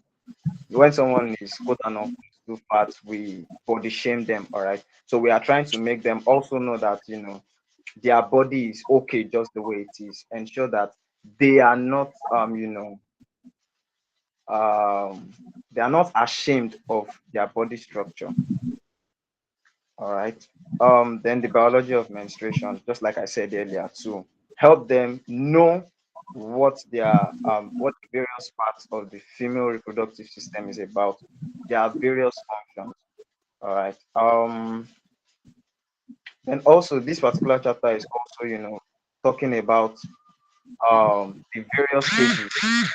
various stages in the menstruation process. The first, excuse me, the stage one, the stage two, the stage three, the stage four. All right. Then the third chapter is about menstrual health and hygiene management. This entails about the different things that we are supposed to do, the different um period products. All right, the actual period products, both the healthy ones and the unhealthy ones, so that these kids can know exactly what to use and what not to use when they are on their period. All right, we have eco-friendly menstrual products. We have non-eco-friendly menstrual products. We are also trying to make them understand that there are period products that are eco-friendly. I believe we are all familiar with what we call, the what's the word now? The green effect. All right. So we also want to make them know that there are period products that they can use that will be, friendly to the environment. The next chapter is, letting them know the difference between normal and abnormal menstruation. I have had, let me use the word, I have had stories, all right, of people who have elongated um, periods where they use more than 5, 6, 7 days for menstrual flow, which is actually unhealthy. But based on their lack of knowledge, they feel it is normal. All right. So we want to also let them know that there is normal menstruation and there's abnormal menstruation. There are normal menstrual blood colors, all right, and there are also, abnormal menstrual blood colors that can indicate that they might have some infections, all right. Um, we also want to talk to them about menstruation, nutrition, and physical exercise. I have seen various what's the word? I have seen various clips, various videos, various researches everywhere, with regards to what they can eat, the kind of exercises they can do, to reduce period pain. All right. What they can take in, the things they are not supposed to take in during menstruation. All right. Then period poverty, just like we have been discussing so far on this, period poverty is one of the main points that is affecting us as Nigerians, because we don't have enough knowledge. All right, we don't really know what period is, so we have attached a lot of things, and this has affected the way we think with regards to menstruation. So we want to destigmatize period. We want to reduce period poverty, ensure that these children know what it is. They understand how to tackle it. They understand, what the whole idea of period poverty is. For instance, lack of access to menstrual products, lack of access to hygiene and sanitation facilities, even in their schools. Then we also want to make them know the causes why this period poverty is, and the things that this period poverty can cause. Also, what can be done to reduce period poverty. Then we have menstruation and societal perception. The ideology of the ideology of people in Nigeria towards um, menstruation. We also want to, like I said earlier, destigmatize period. We also want to demystify the ideology around it. For instance, most people believe that menstruation is not something that should be discussed in the open. A lot of people believe that menstruation is not really something that we should discuss with boys. It's not something that it should just be kept. Do you understand what I'm saying? So we want to ensure that these children are properly briefed. They are properly taught about menstruation and these societal perceptions. Then we also want to make them understand that period stigma is not something that we should encourage. Then we also want to talk to them about menstrual equity. Menstrual equity is not just related to females alone. It's not restricted to females alone. It entails that everybody, both male and female, should be a part of it. This is just to ensure that we have a society whereby everyone is free, everyone um, everyone has the right, everyone can discuss freely about menstruation without having to be ashamed for any reason. All right. Then we also have menstruation and the sustainable development goals. It's just to ensure that these children also know that, menstruation is also in line with the sustainable development goals. Then the last part of the textbook is talking about practical menstrual advocacy, the things that they can do to ensure that they are menstrual advocates, if I may. They are people that they can ensure that a lot of people properly have the right ideology, they have the right mindset towards menstruation. One of the ways that they can be proper and they can be proper menstrual advocates is teaching them about the use of reusable pads, how to make them, how to use it properly, the materials that they will need. Excuse me. Then also there's what we call menstrual bracelet making. This is just a symbol, to ensure that you can freely discuss about menstruation in public without having to be ashamed. And we also have poster making, we have letter writing. And one of my hopes is that, with this textbook, we'll be able to ensure that period poverty in Nigeria is brought to, at least, even if it's not brought to a total stop, at least it is brought to the barest minimum. All Yeah. right. Thank you very much. Thank you so much, Aribisala Gift. Thank you for doing this for us. We really appreciate you, every one of us at the EME Foundation. You gave us a very beautiful session. That was Gift talking about the challenges he went through while completing the textbook. And he also mentioned the members of the team that also helped with the illustrations, with the back cover, and all of that. So thank you so much, Gift. Right away, I'm going to be calling on Cecilia, who is going to be giving us the call to action. I believe that Gift has done justice to introducing us to the textbook, and by now, familiar with what it looks like. We have gone through it, we have scrutinized it, and we have ensured that it is healthy for the children to read. There is no iota of meet in there, and also it has passed through the school curriculum test, and we just want to call on Cecilia to do her part in calling for support for the textbook so that it can be available for secondary school students, especially the low income secondary school students who are unable to afford the textbook, to get it for free. Please, Cecilia, would like to have you now. Okay, good evening, everyone, once again. I'm hoping you can hear me.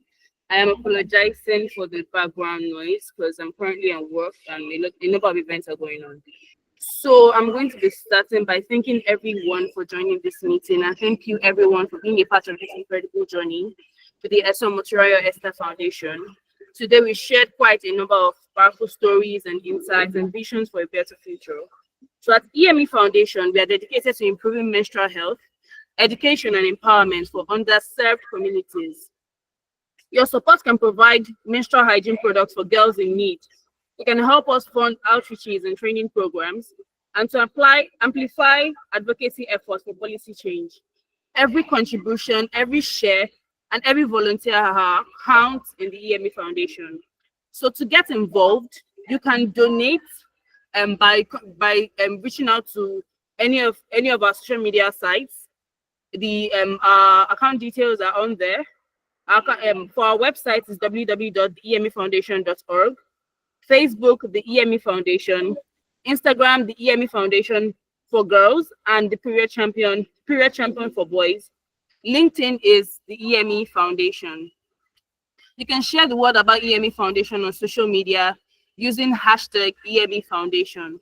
And you can also join us to volunteer, emailing us at the EME Foundation .com to explore different opportunities.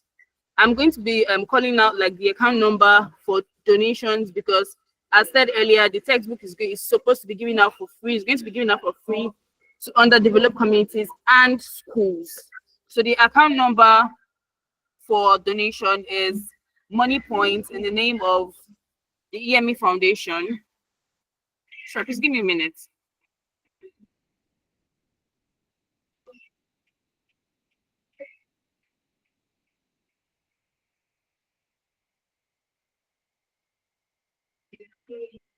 That's 648822 1358, the Esson Moturayo Esther Foundation, Money Points. I'm going to be calling that again, 6488221358, the Esson Moturayo Esther Foundation at Money Points. So this money, because a lot of our donations, a lot of our contributions towards the foundation is being used towards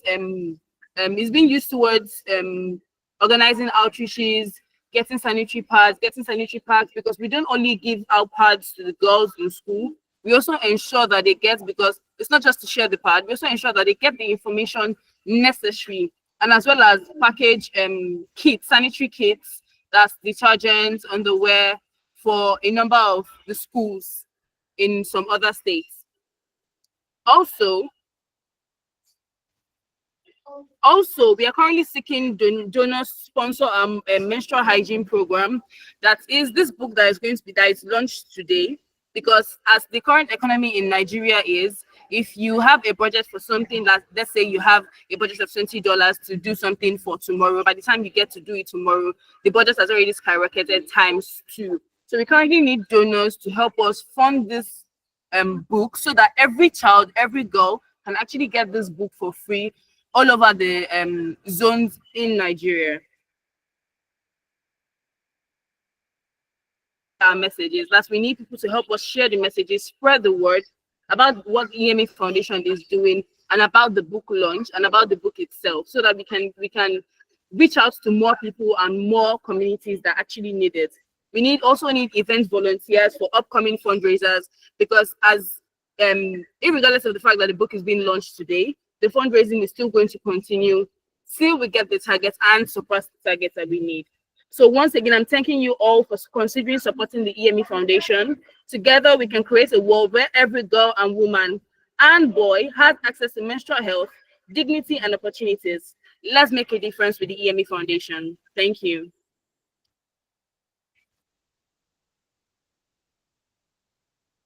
We can't Cecilia, hear please, you, can we Debbie. appreciate her right now? Thank you so much, Cecilia. Please, can we appreciate her? Thank you so much for doing that for us. We're just going to wait for 1 minute and see if there's someone who has something to say before we come to the end of this program. 1 or 2 things to say. The account details is already in the in-call message, is in the chat box. Please, if there's someone who wants to say 1 or 2 things, I'd just like to call you on right away. Anyone? This has been an interesting journey so far. We've been here learning, unlearning, and relearning. And sincerely, I must confess, this is one of its kind. Bringing out this project has been the dream of the EME Foundation. Please, if you are right here and you have 1 or 2 things to say, maybe encouragements, maybe you have an opinion about how the book should be, or you have 1 or 2 things to say, can we have you? Just right before we come to the close of this beautiful and amazing program. Okay, just one thing that I wanted to add. So, this book is part of a wider project. It's not just like giving out the books. Oh, sorry, I have my camera off. Yeah. So it's not just giving out the book, it's part of a project, and the project is about making menstrual health education a taught subject in schools. So we're going to, from next year, we're going to be recruiting volunteers who are going to be placed in low-income schools for a period of 10 weeks, and they are going to be teaching girls every week on each of the subjects. And at the end of the 10th week, there's going to be like a practical session where all of our volunteers and supporters will attend, and we're going to have like practical sessions on making pads, writing letters, writing advocacy letters, and making menstruation bracelets. So what I'm trying to say is it doesn't end here. It's part of a wider project which you will see next year, and I hope that you will support us and help us achieve our aim for this project. We really want to make menstrual health education a taught subject in school. We have topics on biology, home economics, and all of that. We really need to make menstrual education. We have to zoom in on menstrual education. We need to make menstrual health education a subject, a focus. So yeah, that's what we're going to be doing with this project. Yeah, thank you so much for that addition. It was very necessary to have that. We can have Bruno right now. Thank you for calling. Bruno, and then we have Tokwe. Okay, that will be all for today, please. We can have Okay. you now, Bruno. Thank you. First of all, I want to say a very big thank you to Motun and to the EME Foundation for this initiative. Coming from a low-income country in Nigeria, where we all come from, and someone who is able to commit significantly her time, efforts to see the girl child, overcome her stigmas and be able to fully achieve her potential. I must say this is a very, very big project, and I must say this is a very good initiative. I want to say thank you for starting this, because many people would have been thinking about it, but it takes a lot of effort to actually decide to start it. Now that you've started, and I also say I wish this organization grow in leaps and bounds, and I want to see this organization looking up to even a national recognition and global recognition as well, because this is a very, very wonderful initiative. And the textbook as well, we hope this is becomes a nationally adopted textbook that can be used in most Nigerian schools, so that this girl's child will have access to this information, and the teachers as well will have access to the information, are able to translate it very well to the students they will be teaching. And for having me here, it's been a pleasure, and I say hopefully someday soon we'll meet again. And thank you so much. We hope to see you again too. Thank you very much for your contributions. I'm sorry I missed out on Mary when she raised her hand. Please, Tokwe, kindly hold on while I take Mary. I think she indicated first. Mary, I'm sorry to skip your name. Please come on right away. We're glad to have you. Hi, thank you so much. It's okay. I just wanted to say thank you for inviting me to this. Even though I did not join at the beginning, I had some other things to do, so I didn't really know what was said about the book, but I hope to get the book and see what the book is like. But I want to first of all thank the EME Foundation for this, because the first time I had my period, of course I knew what it is, but I wasn't sure how to handle the situation. So I'm definitely sure that this book would open the eyes and minds of young girls to their periods and how to handle such situations. And I also hope to support the foundation in any way that I can.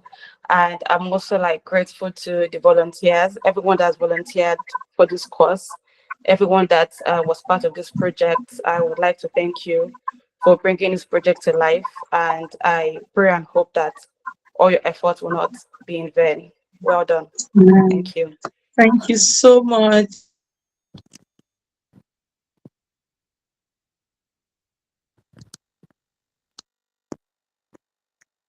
I'm muted.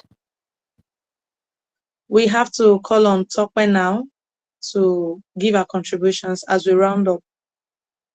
All right. Thank you so much for this session. It's been a wonderful session, a period for me, because I didn't even plan to join this meeting today, but I really enjoyed every bit of the presentation, and I'm proud of what the EME Foundation is doing, and I'm hoping that you grow to greater heights beyond what you have planned. The bit of just what I wanted to contribute, I don't know if I'll still have the opportunity to speak to any one of you in future, because I just stumbled on this. I live in somewhere totally different from all what you've mentioned, all where you've mentioned today.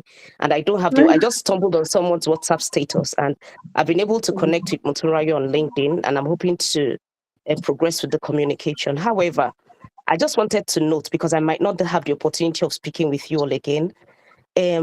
We commonly use, I'm speaking from a professional angle, I'm an EDI expert, equality, diversity, and inclusion. So many times we use low-income schools, low-income communities, and I think it's unintentionally stigmatizes some communities as well as some schools. So what we're beginning to use now is schools in underserved communities, I don't know if that makes sense. Yes, we use school in Yeah. underserved communities or schools in resource constraints, constrained settings or areas. So just to note that, and of course we are all, I've learned from so many people on this call today, and I believe we are all professionals. So just to add that from the angle of where I've been working on lately. So that was just what I wanted to say. And I'm hoping the book will also be placed on the website, since at least for some of us that might not have access to be able to see it, I'm hoping maybe we'll be able to see it on your website and be able to read. Thank Thank you you very so much. much for that contribution, Tokwe. Your contributions to this meeting today has been a lot of insightful one. You know, the other time you were talking about, coming out boldly and then enlightening people, even on a link that you just stumbled on, it's a privilege. We are so happy to have you. Thank you so much, everyone. I wish we have to stay here longer, but right now we have to bring this to a close. Thank you, ladies and gentlemen, distinguished guests and friends. As we draw the event to a close, I want to take a moment to reflect on the significance of today. This book on menstrual dignity is more than just a publication. It's a powerful tool for education, empowerment, and change. By addressing a topic that is often shrouded in silence, we are breaking barriers, we are dispelling myths, we are building confidence in young minds. To the author, to everyone who worked on this book, we celebrate your vision and dedication in creating this resource. To everyone here, your presence speaks volume about your commitment to building a society where no child feels ashamed. And due to biological processes, there's no child that is left out. The fact that this book is going to be distributed freely to school children is also a testament to the importance of ensuring that no one is left behind, regardless of background or circumstances. Together, we can amplify this message. We can create a world where menstruation is seen as a symbol of health and vitality and not as a source of stigma. As we live here, let's all pledge to champion menstrual dignity wherever we are and continue the conversation in our communities, in our schools, in our homes, in our workplaces. And I believe that this will really go a long way. Thank you once again for being a part of this groundbreaking event. Let's keep moving forward one step closer to a more informed and inclusive society. I hope to meet you once again as agents of positive change. Thank you. My name remains Adewumi Deborah Oladimeji. Thank you for having me host you this afternoon. Yeah, it's evening already around here, but thank you very much for joining. We really appreciate you. Thank you, Deborah. You've been very engaging and entertaining. Thank you, everyone. Thank you, Yeah, everyone. Bye. you're welcome. We're going to have a brief goodbye from our director. I don't want to go, but we really have to go now. We have 2 minutes more on this call, and that will be all for today. Until we call on you again, please don't forget to support us. Don't forget to send money into the account so that this book can be published in large numbers. Please, so that we can give all the school children around. Thank you very much. We can have you now, our director, as you say your Thank last goodbye for Thank you so today. much, everyone. Thank you so much, everyone. I wouldn't want to do unnecessary repetition because I think Debbie has already said everything I wanted to say.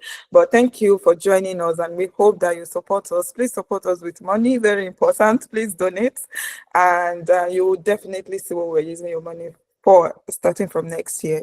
Thank you. We're currently in talks with ministries of education in Nigeria. We're trying to form a partnership with them to deliver this and make and integrate menstrual health education into the curriculum. Thank you and have a blessed day or blessed evening ahead. Bye. Bye, everyone.